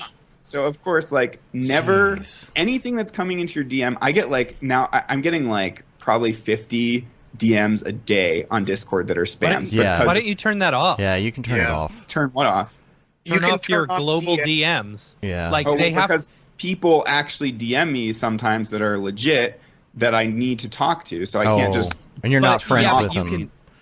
Yeah, but you need to be. Do you really? I mean, I wouldn't talk to anyone who isn't friend requesting me. You know? Right, that makes sense. That's actually a good call. That's what I do. Like, issues. let people friend request me, and then I can look at them, see the shared If they're Discords, legit, and if I know, like, oh, I don't know about this, you know, I'll just delete it. Yeah, because you can control that per channel on Discord. So, like, I'll block most of the NFT channels except for like Get Nifty. The Nifty one, anyway. the Beeple collectors one, it's just constant. Right. No, I'm in like literally like 50 Discord channels. Oh man. Or well, more. then it's easier to just block a lot of them and keep like a couple open for. I don't have notifications. It's literally just the DM. So you're saying like just turn off DMs unless it's someone that's your friend. Because now you're opening yourself up to anyone in any of those Discords that are like super easy to get into to spam you. Yeah, you know? I guess from like, you know, I try to keep my DMs open. Like on Twitter, it's open. You know, I like people being able to contact me because sometimes random students will contact me. But I guess it makes sense. Like if they just friend me first, then they can DM me. So that's a great piece of advice. Anyway, point is, don't, you know, be suspect of any DMs coming in. Like since then, that trend has kicked off to a major degree where any big project like Mechas, I get like 10 DMs a day that are scams about Mechaverse. Like there's minting is live. 165,000 people in that one. Yeah, but it's like, you know, it's always like minting is live, and they go to the trouble of creating fake sites where you can literally just throw your money down a rat hole. Someone said, Thomas Collier said, wasn't that debunked? I don't know if he's talking about the Polygon. He was talking about Polygon. Well, that would by be selling get people hacked stuff. with an NFT, buying an NFT. Because this is something else that I saw someone that I follow saying like, oh, I just got hacked, and like I was talking with another buddy, and they're just like, okay, is it just me, or am I seeing like a lot of people getting hacked? And then like people are like, okay, but did that person really get hacked? Like their story, they tell their story, and the story doesn't add up. So it's like, okay, do we also need to be paying attention to people who claim they were hacked? Right. And then they're just trying to get Blake, sympathy. But it is getting scarier. Every day there are new schemes to hack you. And like Blake Catherine got hacked and she didn't do anything wrong. Somehow they found her password through her Gmail. I mean, that's the thing. Maybe that's the thing she did wrong, is she had her password as the same. Her MetaMask password is the same one as her Gmail, but I'm surprised that works, because if you're remote, if you're on some other machine and you install MetaMask, you can't just enter in the password. You literally have to enter in your seed phrase. So anyway, whatever. After that, I went and changed all my passwords, to make sure that my MetaMask stored her seed phrase somewhere in her Google Docs. That's right. That's right. That's what it was.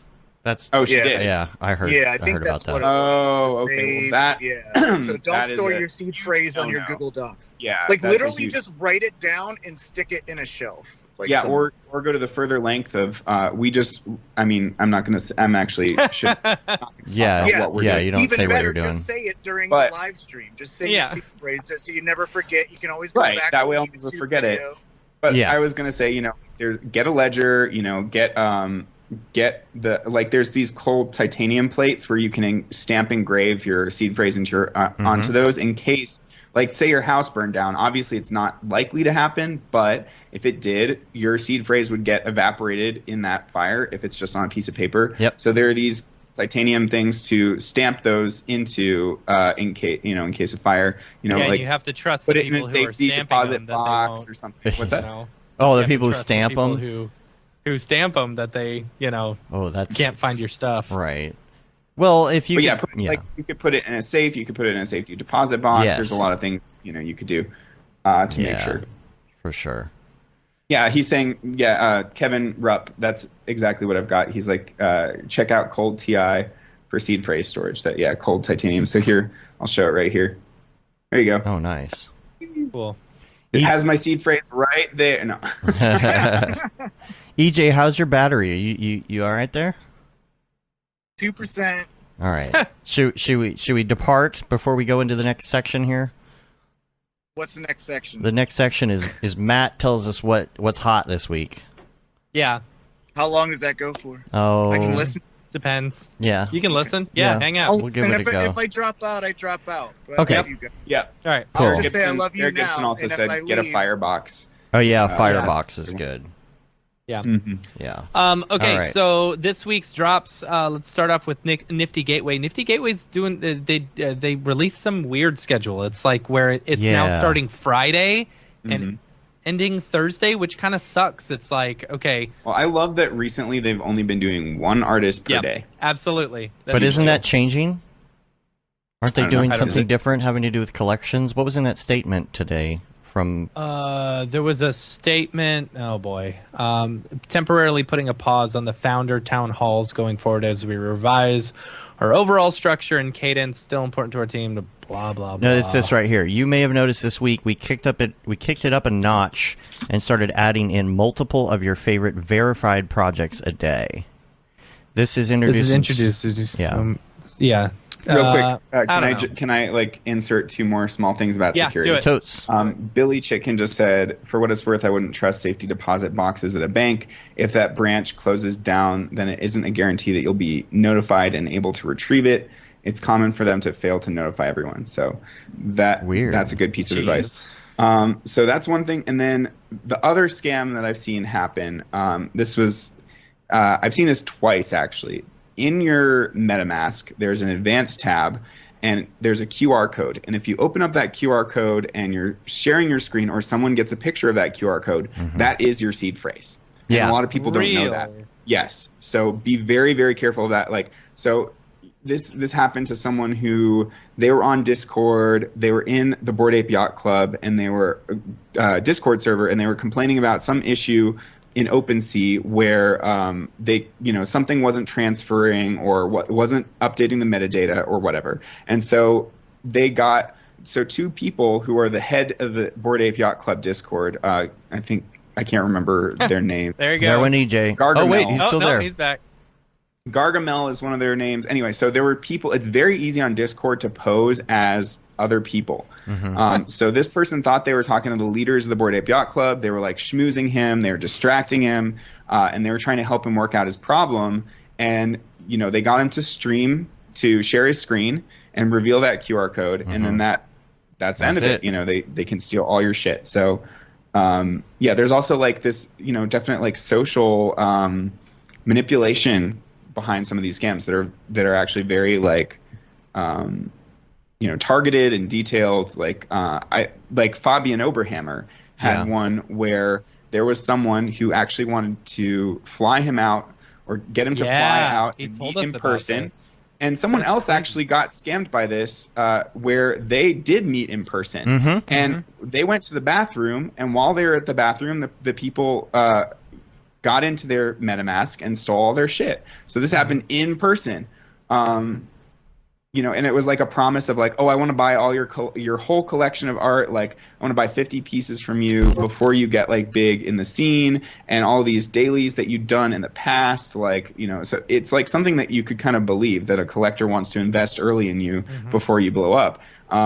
So yeah, basically just be careful, because it is getting scarier every day as NFTs. Because I don't know if you realize, since like just a couple months ago, there's maybe 10 times the number of people buying NFTs. It's blown up 10x. Yeah. If you look at Dune.xyz, for instance, that's a good page for analytics in general. Oftentimes, you know, we're looking at like cryptoart.io for analytics, but that's just the NFT, like one-of-one market, whereas collectibles have really, really blown up in the past few months. Yeah, and there's tons of YouTube channels about them now. So, and celebrities are getting in, you know, buying all the Bored Apes, like Logan Paul and all these other people, basketball stars. But yeah, if you look at Dune.xyz, in August, it was like 10 times the number of people entered. We had like maybe 40 or 50,000 people buying on OpenSea. Now we've got about 500,000 people. And still, that's a small number. You know, soon 10,000 collectible series are going to feel very small. So it's just nuts. But that means that there's way more scammers, way more people looking to, you know, profit off of you, and you know, Anyway, as the whole industry increases, that's just going to get worse. But what do you got, Matt? What do you got? Take us through it real quick, because Dorpy wants to come in and share something with us. As far as what we've got today on the 4th is Kid Mograph is doing a drop, and the stuff that he has shown off looks really, really cool. He even did it behind the scenes. I'm excited for this because I get access to his, let's see, where is it? His Patrol Tunnel one is a drop that's only for people that hold the key to life returns. So I won that key Nifty did this secondary Summer Slam event for like 3 days, where the people who purchased the most on Nifty's, there were no new drops. It was literally just purchase on the secondary market. So this was a initiative they did to try and get, you know, to spur that secondary market, which is very needed. So I ended up buying like a couple pot cubes for 10 grand each, and a few more NFTs. So I spent like 25 grand, but I was in the top 150 people, and I won this thing. So this is like a secret, you know, pass for certain Nifty drops. And the floor is already for the actual key is already at like, I think 16 or 18,000. So I've already made my money back essentially, because cubes also doubled in that time. But yeah, it's crazy the weird kind of plays you can make to, you know, gain access to certain things. Yeah, I got one of Blake Catherine's keys. I won that in a drawing, and I'm curious what she's gonna do with that. Yeah. So I've got that one listed pretty high. It's like I've got it listed at like 9 grand. But I won that one for like $300. I was really happy about that one. What else you got? Okay, so that Kid Mograph. Then tomorrow, Vils. I believe, I don't know if that's how you pronounce it or whatever. This one is crazy. So like, where are you seeing rewind it, Dave? Where are you seeing it ahead of time? I go to their Twitter. I go to their Twitter, and then I just look to see what they're doing. So this is it? I don't know if this is an actual explosion or whether this is a simulation or whatever. But like, if you fast forward it, you see it basically creates this cool thing. It's neat. Maybe it's not. It looks very real. At the I think that might be. I think that's footage. I think that's footage of a building. The beginning of it, but looked it's been time remapped. That's really hard. That maybe you're right. Maybe it's not. Yeah. I don't know, but it is combo, like maybe? So crazy. Yeah, it could be combo, whatever. I just think that smoke at the end looks really real, but again, maybe I'm being tricked. Like, I don't know. It's funny how I have no idea. CG artists often so can't go tell up, what's real. Scroll up a little bit, Dave. See what the tags and stuff say. Street art, explosion, NFT, blockchain, burns. Yeah, I don't know. Street art. Oh. Yeah, I think it might be real. So it's something where the explosion creates the art on the building? I don't know. Could be fake. It's cool though. How would you I do that really in real like life? it. I thought that was rad. You know? Yeah. Interesting. So what else you got? that is tomorrow. Then on the 6th, Stephen Balte. I don't know if that's how you say their name, but Real Imposter. Like, I freaking love. Look at that. Oh, that's a weird one. This stuff, like, so good. Like, Yeah. I've been following them for a while, and like I just absolutely love their work. Want to know who one of my favorite NFT artists is right now? Huh. Oxygeno. Do you know Oxygeno? I don't know I'm Oxygeno. gonna look that up. Oh yeah, I've been following him for years and years and years on Instagram before he was into NFTs. But so it's 2 E's, Oxeegeno.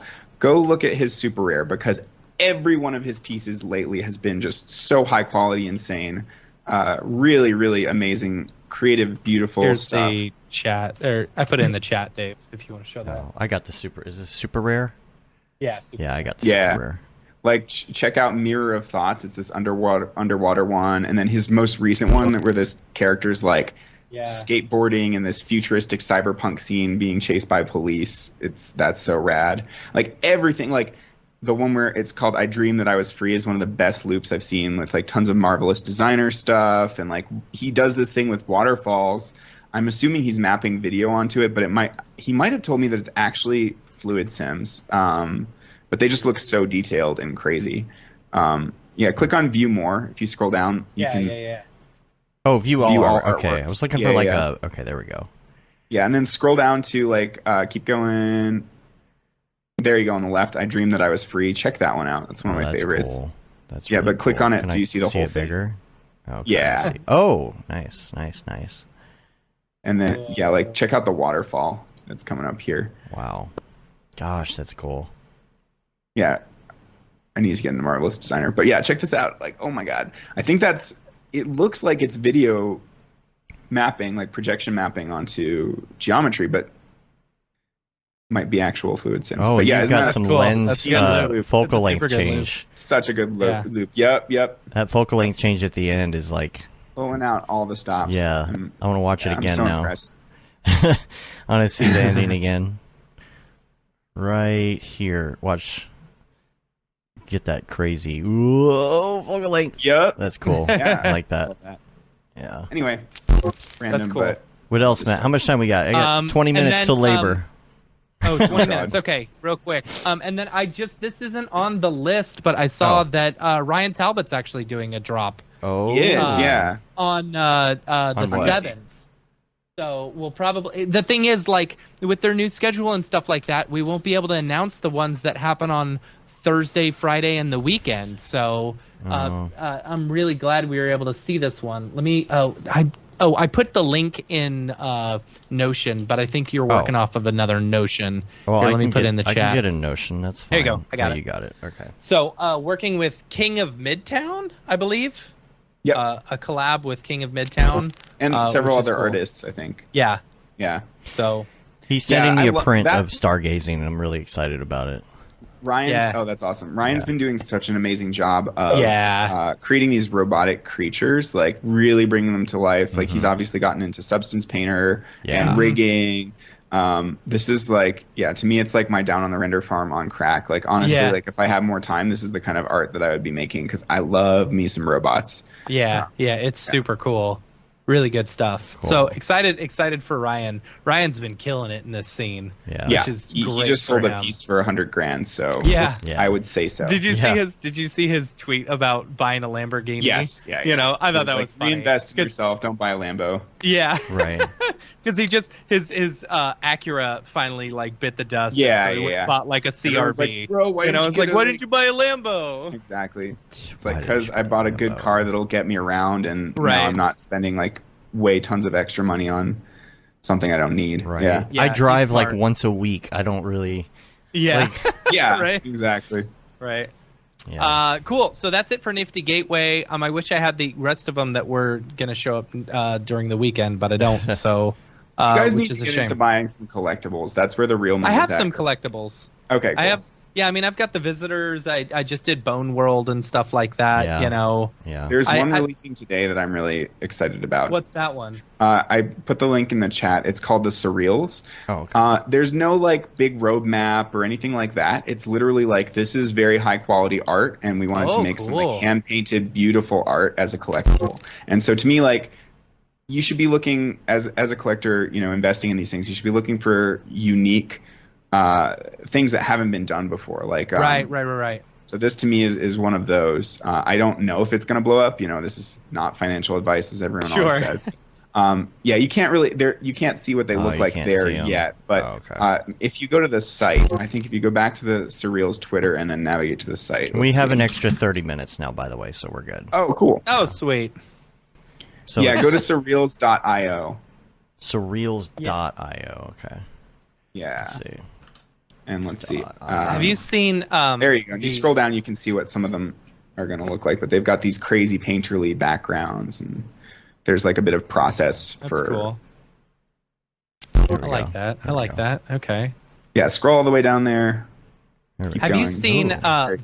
these Yeti ones? Super Yeti. Is that what it is? No, sorry, not the Yeti. It's these the llama ones. Llama? I don't know if I've seen the Let me llamas. see if I can find them. Like I'm totally loving what they look like. Let me see if I can find them. Someone was posting them in the crypto art channel on the boop-a-doop-a-doo. Sorry. Out Well, of any of the projects that I've bought into, the one that has, or the one artist that has paid the most dividends and has been the best to invest in by far is Pac. And he's still flying under the radar because we all know who he is in the one-of-one art space, but people who are just entering the collectibles space often don't know who he is. And he just released like a couple weeks ago this project that's going to run for a whole year called Lost Poets. And it's all these AI faces, and you feed them pages. So you can swap your pages for poets, or you can keep your pages and feed them to your poets in phase 2, and then they start speaking poetry. It's really unique, and he's going to airdrop there are these origin tokens, origin poets that are black and white that were used to generate all the kind of like faces along with other AI algorithms and whatnot. But if you have those, you can actually rename your poets, and that'll ripple down and affect that entire collection of that family of poets. There's all these crazy dynamics. There's mystery. There's going to be like a twist thrown in that will change the value structure of the whole project. So he's keeping people engaged over a whole year. At the end of the year, you can burn your poets for Ash, which is another thing. Like Ash is like such a great investment, or at least it has been for me. And I only can see it continuing to rise. But yeah, Pac is like the space's Banksy. He's mysterious. He's really good at communicating. He's somehow a master of so many different disciplines. I don't know if you can tell, but I've become like a really big fan of Pac lately. It's Cinema 4D and Octane is just one small fraction of what he does. He understands blockchain better than anyone. He's up to date on all the smart contracts, the newest ways to implement drops. He understands game theory and social dynamics. He's like the game master. He's a performance artist as well. Like if you're on his Discord, there was one night where he was responding to everyone in previous tweets that he'd done, just like literally like answering people with previous tweets, because he has some kind of weird algorithm that'll immediately search through all the tweets he has done in the past. And like, so, he would just, and they were answers that would make sense, so he's like constantly like messing with people, but in a good way. Just the other day, he did this drop called, or this was like literally, I think it was yesterday actually. He did a drop called Fomoverse, right? He was like he changed his Twitter thing to something like, I can't remember what it is, but Citizen of the Fomoverse or something like that. And if you go to fomoverse.gg, this is my other link. It's really funny. I actually managed to win one of these. It was a free NFT he dropped, and now it's already worth like, I think the floor is like 7.5 ETH. Though interestingly with this one, it's a 50% royalty. So it's like like it's, people were coining it the unflippable, because if you remember, he did like that drop that was like called the title. I link my MetaMask. You need some Ash in your wallet in order to participate, but I think there's several more coming, because that was just the F, and now there's going to be OMO. But it's like this whole play on like it has no utility, there's no roadmap, it's all FOMO. You missed it already. It happened yesterday. So he's just like, let's not do the MetaMask thing. There's like weird like social commentary and like comedy constantly from this. And I don't know. I'm into it. It's Fomoverse.gg. Where's GG from? Is that good game? Good game. Okay. Yeah. It really is? Yeah, GG. All right. Yeah, it's All right. really GG. Cool. He's like just messing with people. I just think of Rev when I hear that, because he says GG all the time. Yeah, GG. Yeah.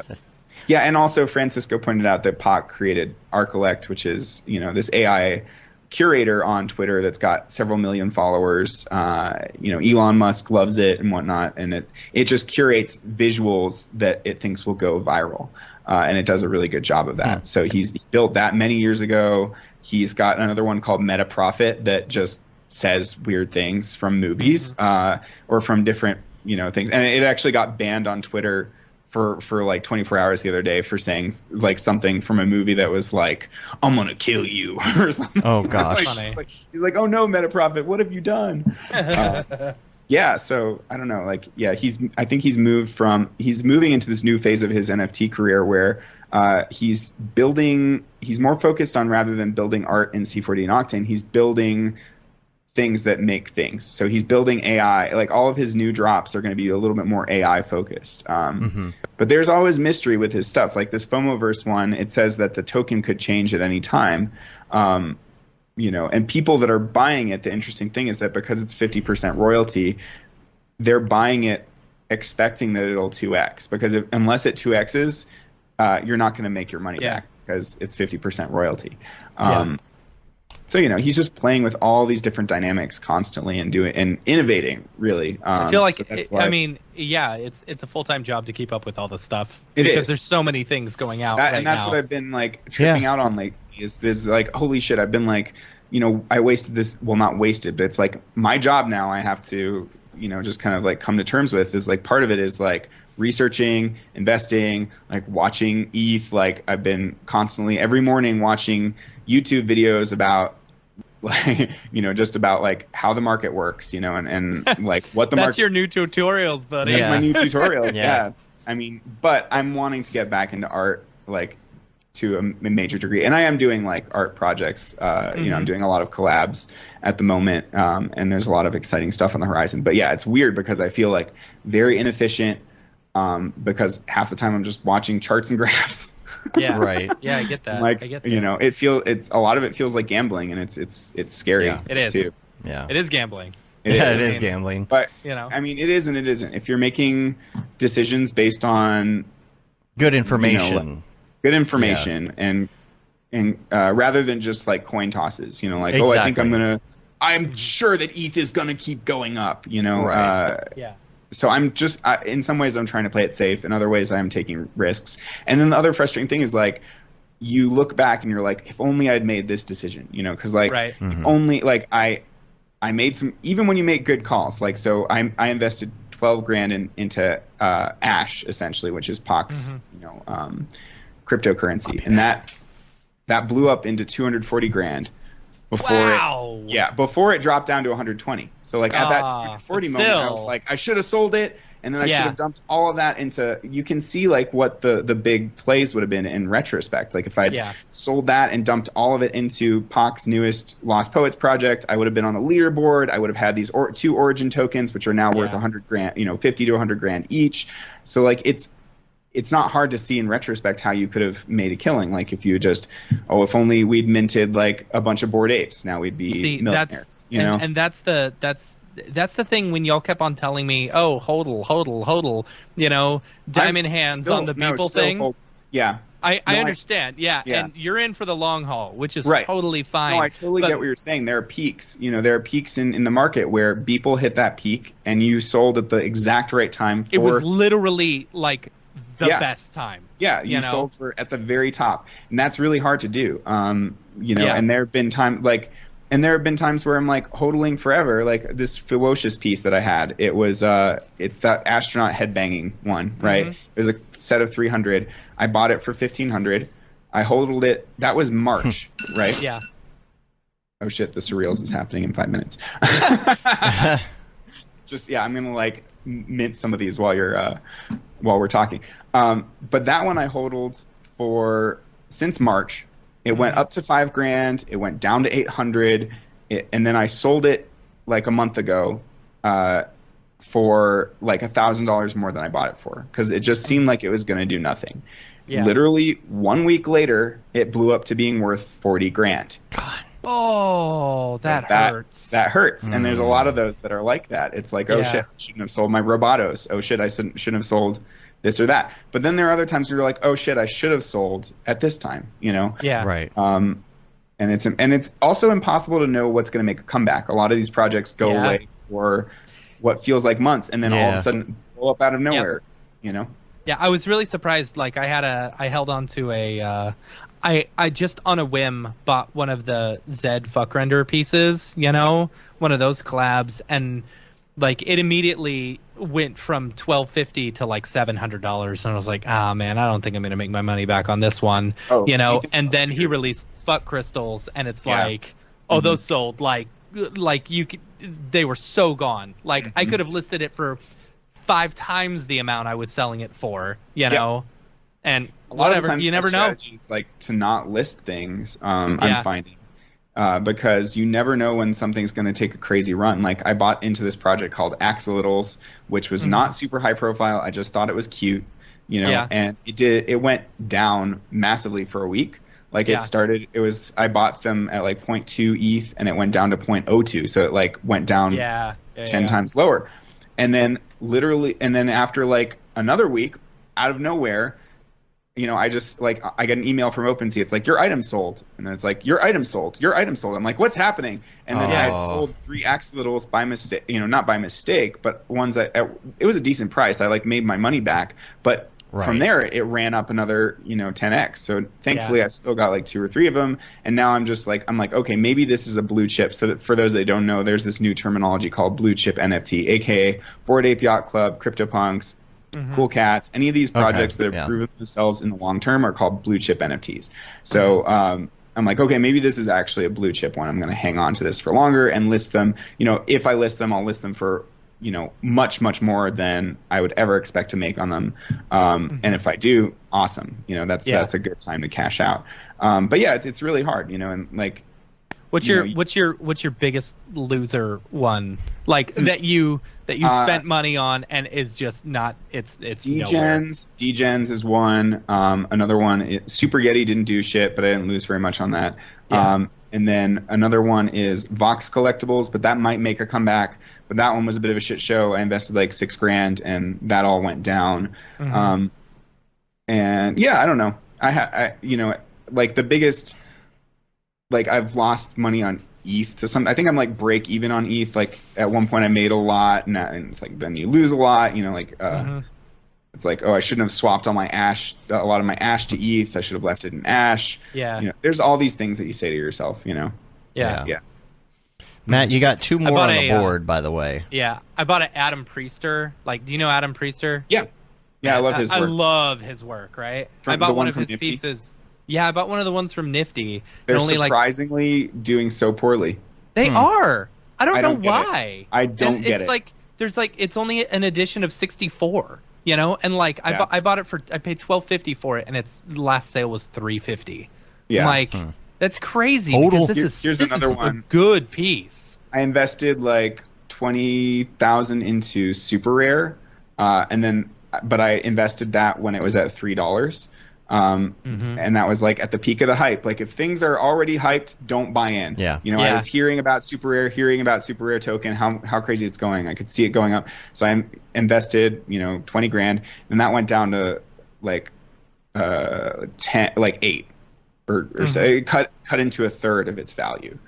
So but that now it's going back up, and people like for that one, people think it's a good investment because the token dynamics are really interesting, where they're holding 850 million tokens from the public. They're not letting. So the only people holding are artists or some people that bought in early, but there's not much supply because they're holding all those tokens until at least November. Gotcha. So the token economics on that one are really good. It's definitely like a powder keg waiting to explode to some degree. And also because the people that were airdropped those tokens are artists who are oftentimes holders because it's an investment in your in Super Rare itself. It lets you vote on aspects of Super Rare. Oh. Yeah. And because it's almost like they gave this to me, so if you're gifted something, you're much more likely to hodl, which is what happened with me in the Bored Ape. Like Tim gifted me one immediately after they came out. He was super nice, and I would have sold that way earlier because I never expected it to blow up to what it's done. Yeah. That's crazy. All right, jumping back to the drops this week, we got 2 over in Maker's Place. The first one is tomorrow. Katie Arrington, super cool artist, illustrator and stuff, doing a lot of work in Photoshop, and but really, really pretty stuff right there. And then the 7th, we've got Grand Chamaco, I believe it is. I really like these ones. These ones are super cool. That's like famous scenes from movies and stuff like that, done with like a very stylized these characters and stuff like that.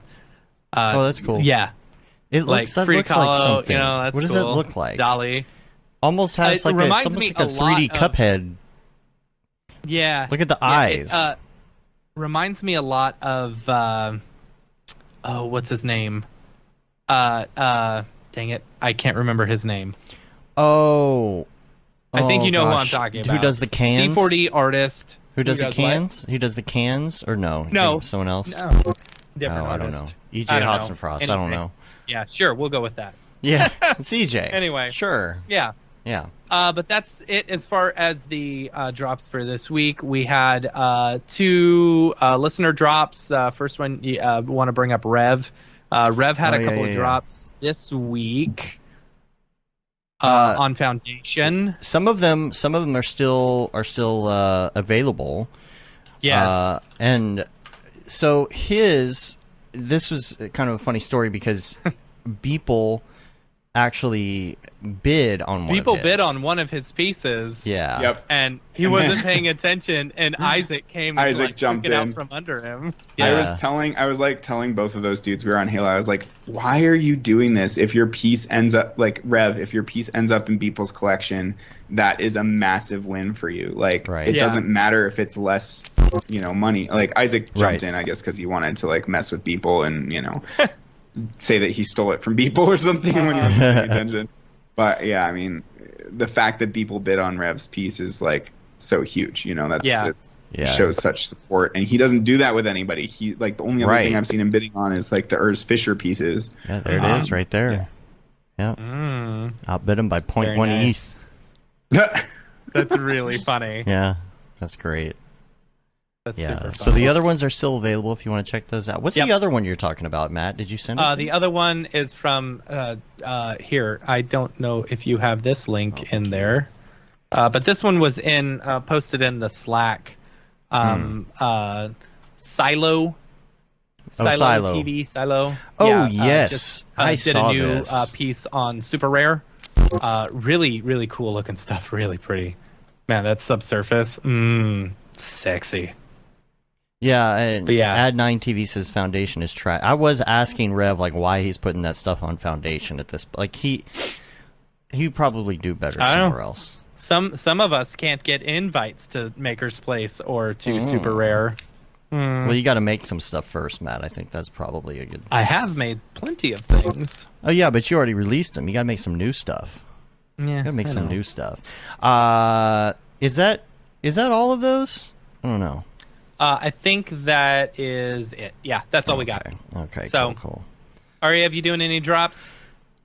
Yeah, I've got. Well, so I was going to do a nifty drop for NFT NYC where I was making this mirror box piece, and then it was going to be partnered with Artech House, which is this.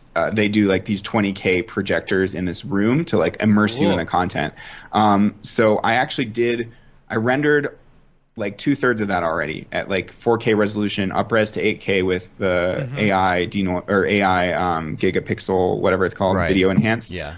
And then about a few days ago, they emailed me to tell me the project's not happening anymore. They're going in different directions. So that sucks, but they still want to have a call with me in a couple weeks to talk about how... Just take that piece and sell it. Just sell it on Super Rare. Well, I was going to actually. Originally, it was going to be my Super Rare Genesis, but the problem with Super Rare is that they have a file size limitation of 50 megabytes. And with these mirror boxes that are long form, like this was a 2-minute piece, it looks like total trash on Super Rare compression. So I decided I have access to Super Rare. I'll mint something there at some point that's different, not a mirror box, Yeah. But for the mirror box stuff, it just is not going to work as my Super Rare Genesis.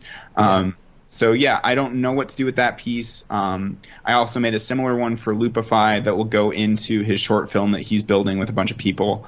So that was kind of like a commission. I recently worked with Beeple on a project I'm not going to talk about. I know that may or may not see the light of day because of the celebrity we're working with. Celebrities are pretty flaky. Like we both knew that going in. So that was pretty hilarious project. I'll tell you a funny story about that he mentioned at camp because I asked him about it. I would love to hear that afterwards. And then I'm working with Triple X, who's one of my biggest collectors. He's in China. And his family represents this artist named Jia Ai Li, who is one of the top painters in China. He's got this weird, like partly abstract, like kind of dark art style with like characters with gas masks, these kind of recurring characters. And so I'm basically taking his paintings and converting them into 3D scenes. And this project is going to be me, Raf Grissetti, Ryan Hawthorne, and potentially Min Shi. Min Shi is doing another thing with him, but Frenetic Void, potentially Coldy. Frenetic Void. Yeah, his stuff's crazy. So that should be. It's really exciting. Potentially going to drop on Christie's. We'll see. Ooh.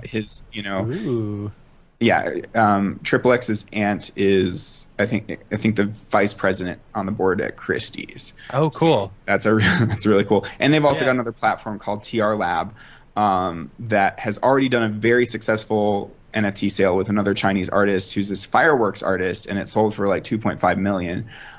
So some of the drops are going to be on TR Lab. Some are potentially going to be on Christie's. So that's probably going to be like January, February. I'm going to be working on this for like a month or two. I've got a nifty drop lined up for December.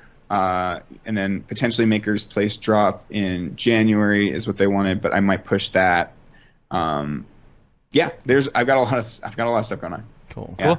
That's awesome. Boy, look who's here. Oh, look who it is. Hey guys, how's it going? What's up, Dorpy? It's good. I just had to stop by and wish you a happy show 300. Looks like it's going well. So I'm working with a new friend that I just met on the internet. He sent me an unsolicited message on Discord, and so I'm hanging on every word he says now.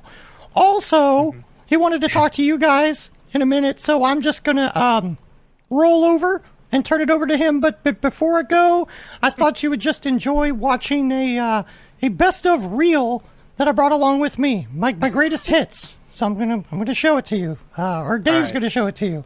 Okay, bye. I'm gonna go to the bathroom. I gotta pull this up, huh? All right. Well, we'll watch this while you go to the bathroom. Here we go. He's Dorpy the Doge Dog. Doing NFTs has really given me a new leash on life. Check out my new Genesis drop on Rarible. Hi, EJ. I left a drop for you in the backyard this morning. I sharded it, if you know what I mean. What is happening right now? I tried to go to the doctor, but I refused care. He tried to give me a CAT scan.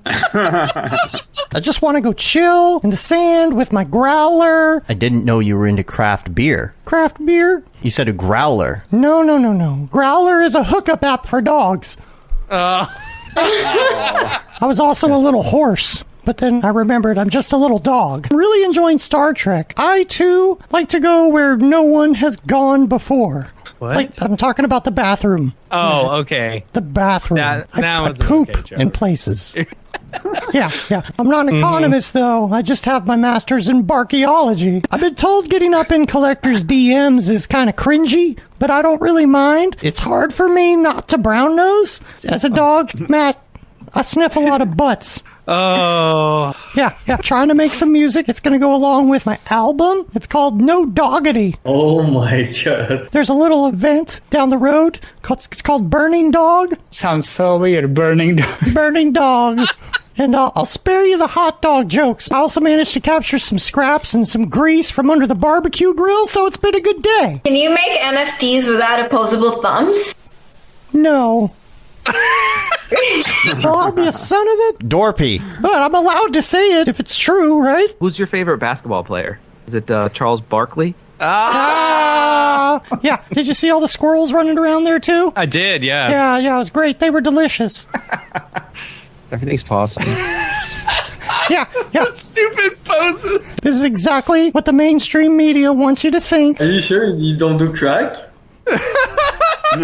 You weren't doing any other things, were ya? Not as far as you know, narc. Yeah, the 80s called. They want their narc back. Your site said you had to be over 18 to enter, so That's not true at I all. only meet that requirement in dog years only. You're on Cryptobiotica? Biotica? I did not get that website right. I gotta go erase my internet history. Bye. Cops were always kind of tailing me. Yeah, either that or the fact that I was littering. That one was so bad, dude. Okay, bye. I gotta get out of here. I gotta get to the dentist. One of my canines is loose. Oh, I knew it. Okay, bye. My Harry Potter canine fan fiction. It's gonna be called Labracadabra. No. Okay, bye. Okay, bye. Okay, bye. Bye. Okay, bye. There. Okay, bye. Okay, bye. Anyway. Wow. Oh, That was look, an amazing supercut. look who it is. Oh, boy. What's going on? Bro.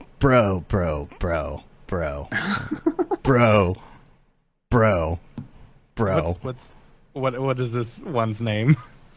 Guys, bro. Okay. I'm NFT Shark. Oh, I get it. Okay. So like NFT Shark, I get it. That's pretty good. Okay. Bro. Oh, boy. I'm NFT Shark. Everyone's just getting so excited about where everything's going in this space. I know we've never met before, but I'm gonna give you all the information, everything you need to know about NFTs. I'm just gonna give away all the knowledge in this space, because I'm really excited about this space, bro. So if you really want to make big money in this space, all you got to do is buy into Kevorkian coins. Kevorkian. What is a Kevorkian coin, bro? Kevorkian coins. Oh my god. It's a coin where sometimes they just kill off a coin at random and you might lose some of your money. Bro. Okay. But if you could help us socialize this and get it out and spread the word in this space, I'm really excited about it all in this space. I guarantee you're going to get super rich in this space. But anyway, bro, I got no puns. I got to hasta la bye-bye. I'm going to hasta la bye-bye now. Name. No, I just need you to spread the word about my new coin, bro. All right. I'm going to hasta la bye-bye. I'll catch you later on. All right. Yeah, it's all right. All right. No shark puns? I was expecting some I'm shark not going to do. puns. I can't some handle fish that puns. many puns. I can't handle that many puns. I don't think I All could right, write that was that amazing. many puns. No, Sorry, I was a bit distracted because I missed the window for the surreals. Oh no! No way! How? Well, yeah, because there was a reservation phase. You had to. The way they're trying to prevent gas wars is that they're immediately at the time there was the reservation. So you can reserve up to 4. But now it's I missed it and now it's saying reservation failed. That's for however. stupid. Yeah, I'll just buy some on secondary, but they're already $1,000 each. Wow. God. Of course, it's the story of NFTs. Is secondary, is that on OpenSea? Yeah. Okay. Yeah, they're already at 0.3. Though that could easily drop. Like, oftentimes the floor drops post reveal, or post like immediately after the mint. It could drop as well. So we'll see how that does. But yeah, either way, I'll probably buy one or two because it seems like a nice project. Wait, have they been minted yet? There was a pre-sale. There's about 2,500 out there, and there will be, 10,000. Wait, there was an error, David. You're good. What's that? Error? I'm just looking at the chat. There's an error? There was an error, I can David. still reserve Can some. you still do it? Huh. Let's see. It says my wallet is not listed. Pre-sale is live. Okay. Maybe the public. Do I have to do that? Oh, but I have to be on the Discord, don't I? Not necessarily. No. You just mint directly from the site. See, I'm so. I don't get it. I don't understand any of it. I need NFT Shark to help me understand how all of this works. Yeah. Right. Yeah. Yeah. Other people. Oh, Francisco. I love how everyone's like into NFTs in our scene now. Yeah. Francisco goes, I tried it right at the timer hitting 0 and got the same message. All right, whatever. Yeah. That's the thing. It's got to be really hard to. Your wallet is not whitelisted. What does that? Yeah, mean? that's what mine's showing now too. Okay. Oh, reserve phase is delayed by 30 minutes. Oh, that's good. Okay. Oh, perfect. I'm gonna get timing. Chelsea in here so that we can reserve some. Well, we should get out of here then. All So right. you can. Yeah. You want to wrap the drop, Matt? Yeah, let's wrap this Gotta up. go Hold on, take it down. Ariew, don't leave yet. Don't leave yet. Don't leave yet. Don't leave Wait, yet. what are you doing? All right, You whatever. You can wrap. All right, You can so, wrap while he's. yeah, that was episode. If you've got any drops that you're doing, feel free to send them our way. info@mograph.com, and we'll shill them on the show. Yeah. All right, let's get out of the drop. Let's get out of here. Drop. Is this the fucking mic? This is exactly what I should be doing. Billy, I'll get your question once he comes back. Here we are back in episode 300. What's up? And David's not here for us to say goodbye to him. Ariew, Billy's question as soon as he gets About back. the compression thing? Yeah. No, we're still on. Because Ariew, doing this Ariew, shit while we're. Ariew, Oh, he doesn't have his Ariew. headphones on. That's why. Real quick. Okay, one last thing before we go. Billy had a question. He said a question for David about minting on Super Rare versus Maker's Place because of the file size earlier. What did he say? He said Between Super Rare and Maker's Place. he's got a 40-second animation he wants to mint, but it's too hard to compress down in file size. I think Maker's Place is my best option. Thoughts on Maker's Place versus Super Rare for it as a 1 of 1 because of the file size? I mean, yeah, you don't want to hurt the integrity of your art, so that's why. That's why I've loved Maker's Place. It's just that Maker's Place in general, I think, is not doing nearly as well as Super Rare. And you can track these stats. Like if you go to cryptoart.io, you can see that Super Rare these past couple months is often bringing in more sales than even Nifty Gateway. Wow. So they're absolutely crushing it. So that would be the main reason, financially to go for Super Rare over Maker's Place. But artistically, it makes more sense to mint on Maker's Place. It's a really tricky one. That's kind of what I'm grappling with too.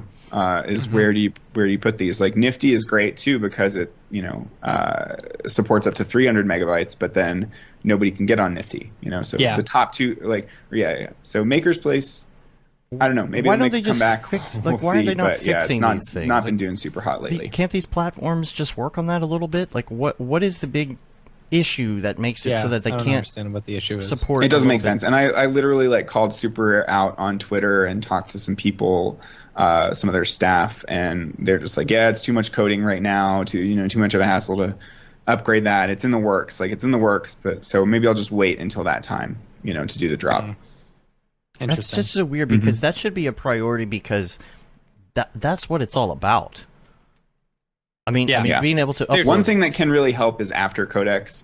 I don't know if any of you are familiar with that, but it's a plugin for Premiere and After Effects, and it does a way better job at compressing. So I've had some big successes with that. Often I just go through the regular old Premiere H.264, like either VBR or CBR. But After Codecs I think can pack more data in there somehow. It just has different compression algorithms. You can set it to slow. either a speed of 0 or 1, and it'll take a lot longer, but it'll do a better job.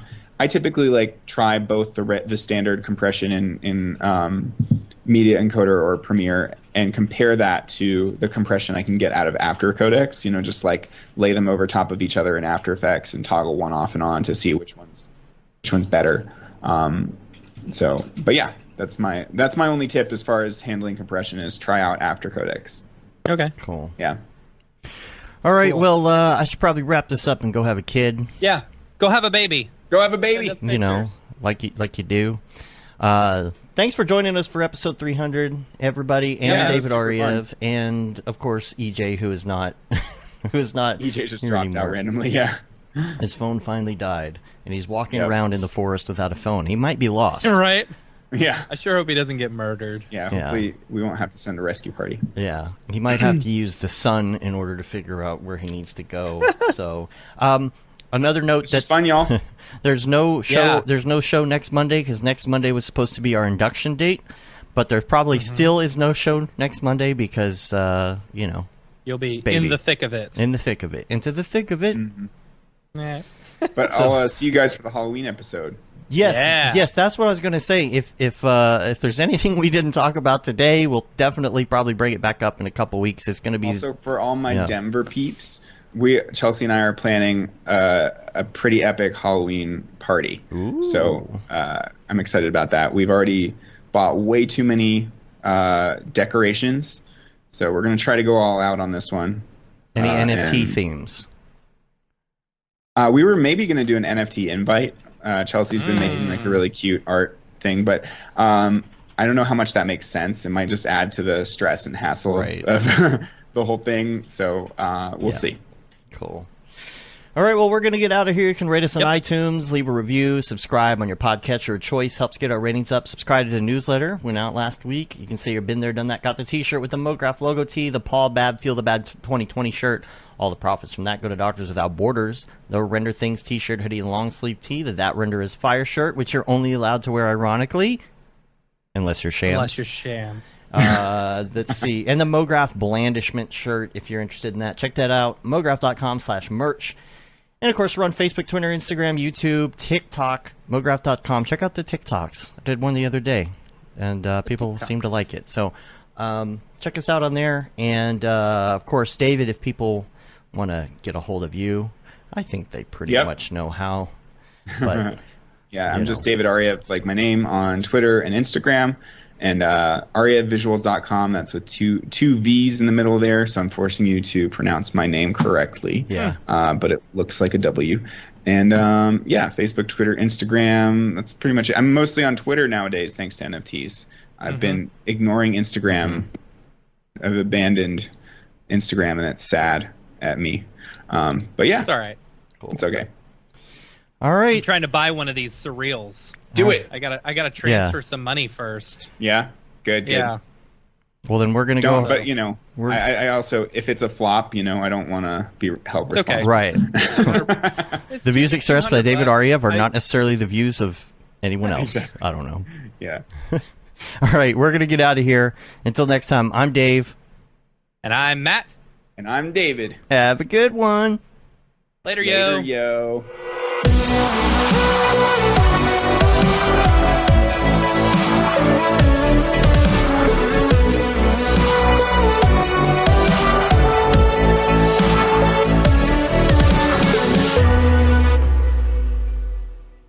It's pretty good, I guess.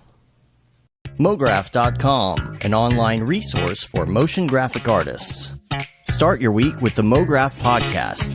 Industry news, interviews with your favorite artists, and terrible humor.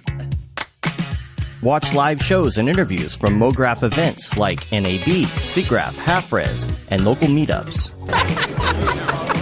Our Mograph Talks feature live demos and motivation from artists all around the world. Sometimes you gotta make stuff that you're not gonna put on your reel, and I'm not here to judge. What if Rick and Morty show up for the countdown at midnight? That's where I peaked in life, in my career. We gotta stop this thing, Rick! It's gonna kill us all! Hear from the people that create your software, design your render engines, and artists that are changing the face of modern motion graphics. You get that render done. Yeah, you better frame what? Mograph tutorials and online classes will teach you about Cinema 4D, After Effects, as well as other popular software and render engines. Throw in the HDR Studio, take the render settings, pick the HDR, put in a reflection, and gorgeous. Branch into new software. Learn time-saving tips, techniques, workflows, and lessons that'll keep you up to date in the world of motion design. Oh, brother, those are some of my favorite elves. I love projects that scare me. When our art director comes to us and asks for something that I had never done before, man, it gets me pumped. Join the conversation in our live sessions. Check out our plugins or join the hundreds of daily active users in our Slack channel for technical help, advice, contests, or just to joke around. Real nice banana. Ah, that's so funny. All right. I'm going to live forever. Subscribe today and get the latest updates on our YouTube and other social media channels. Take all your dreams and just do it! We don't care how you get here, folks. Just get here. Subscribe to Mograph.com.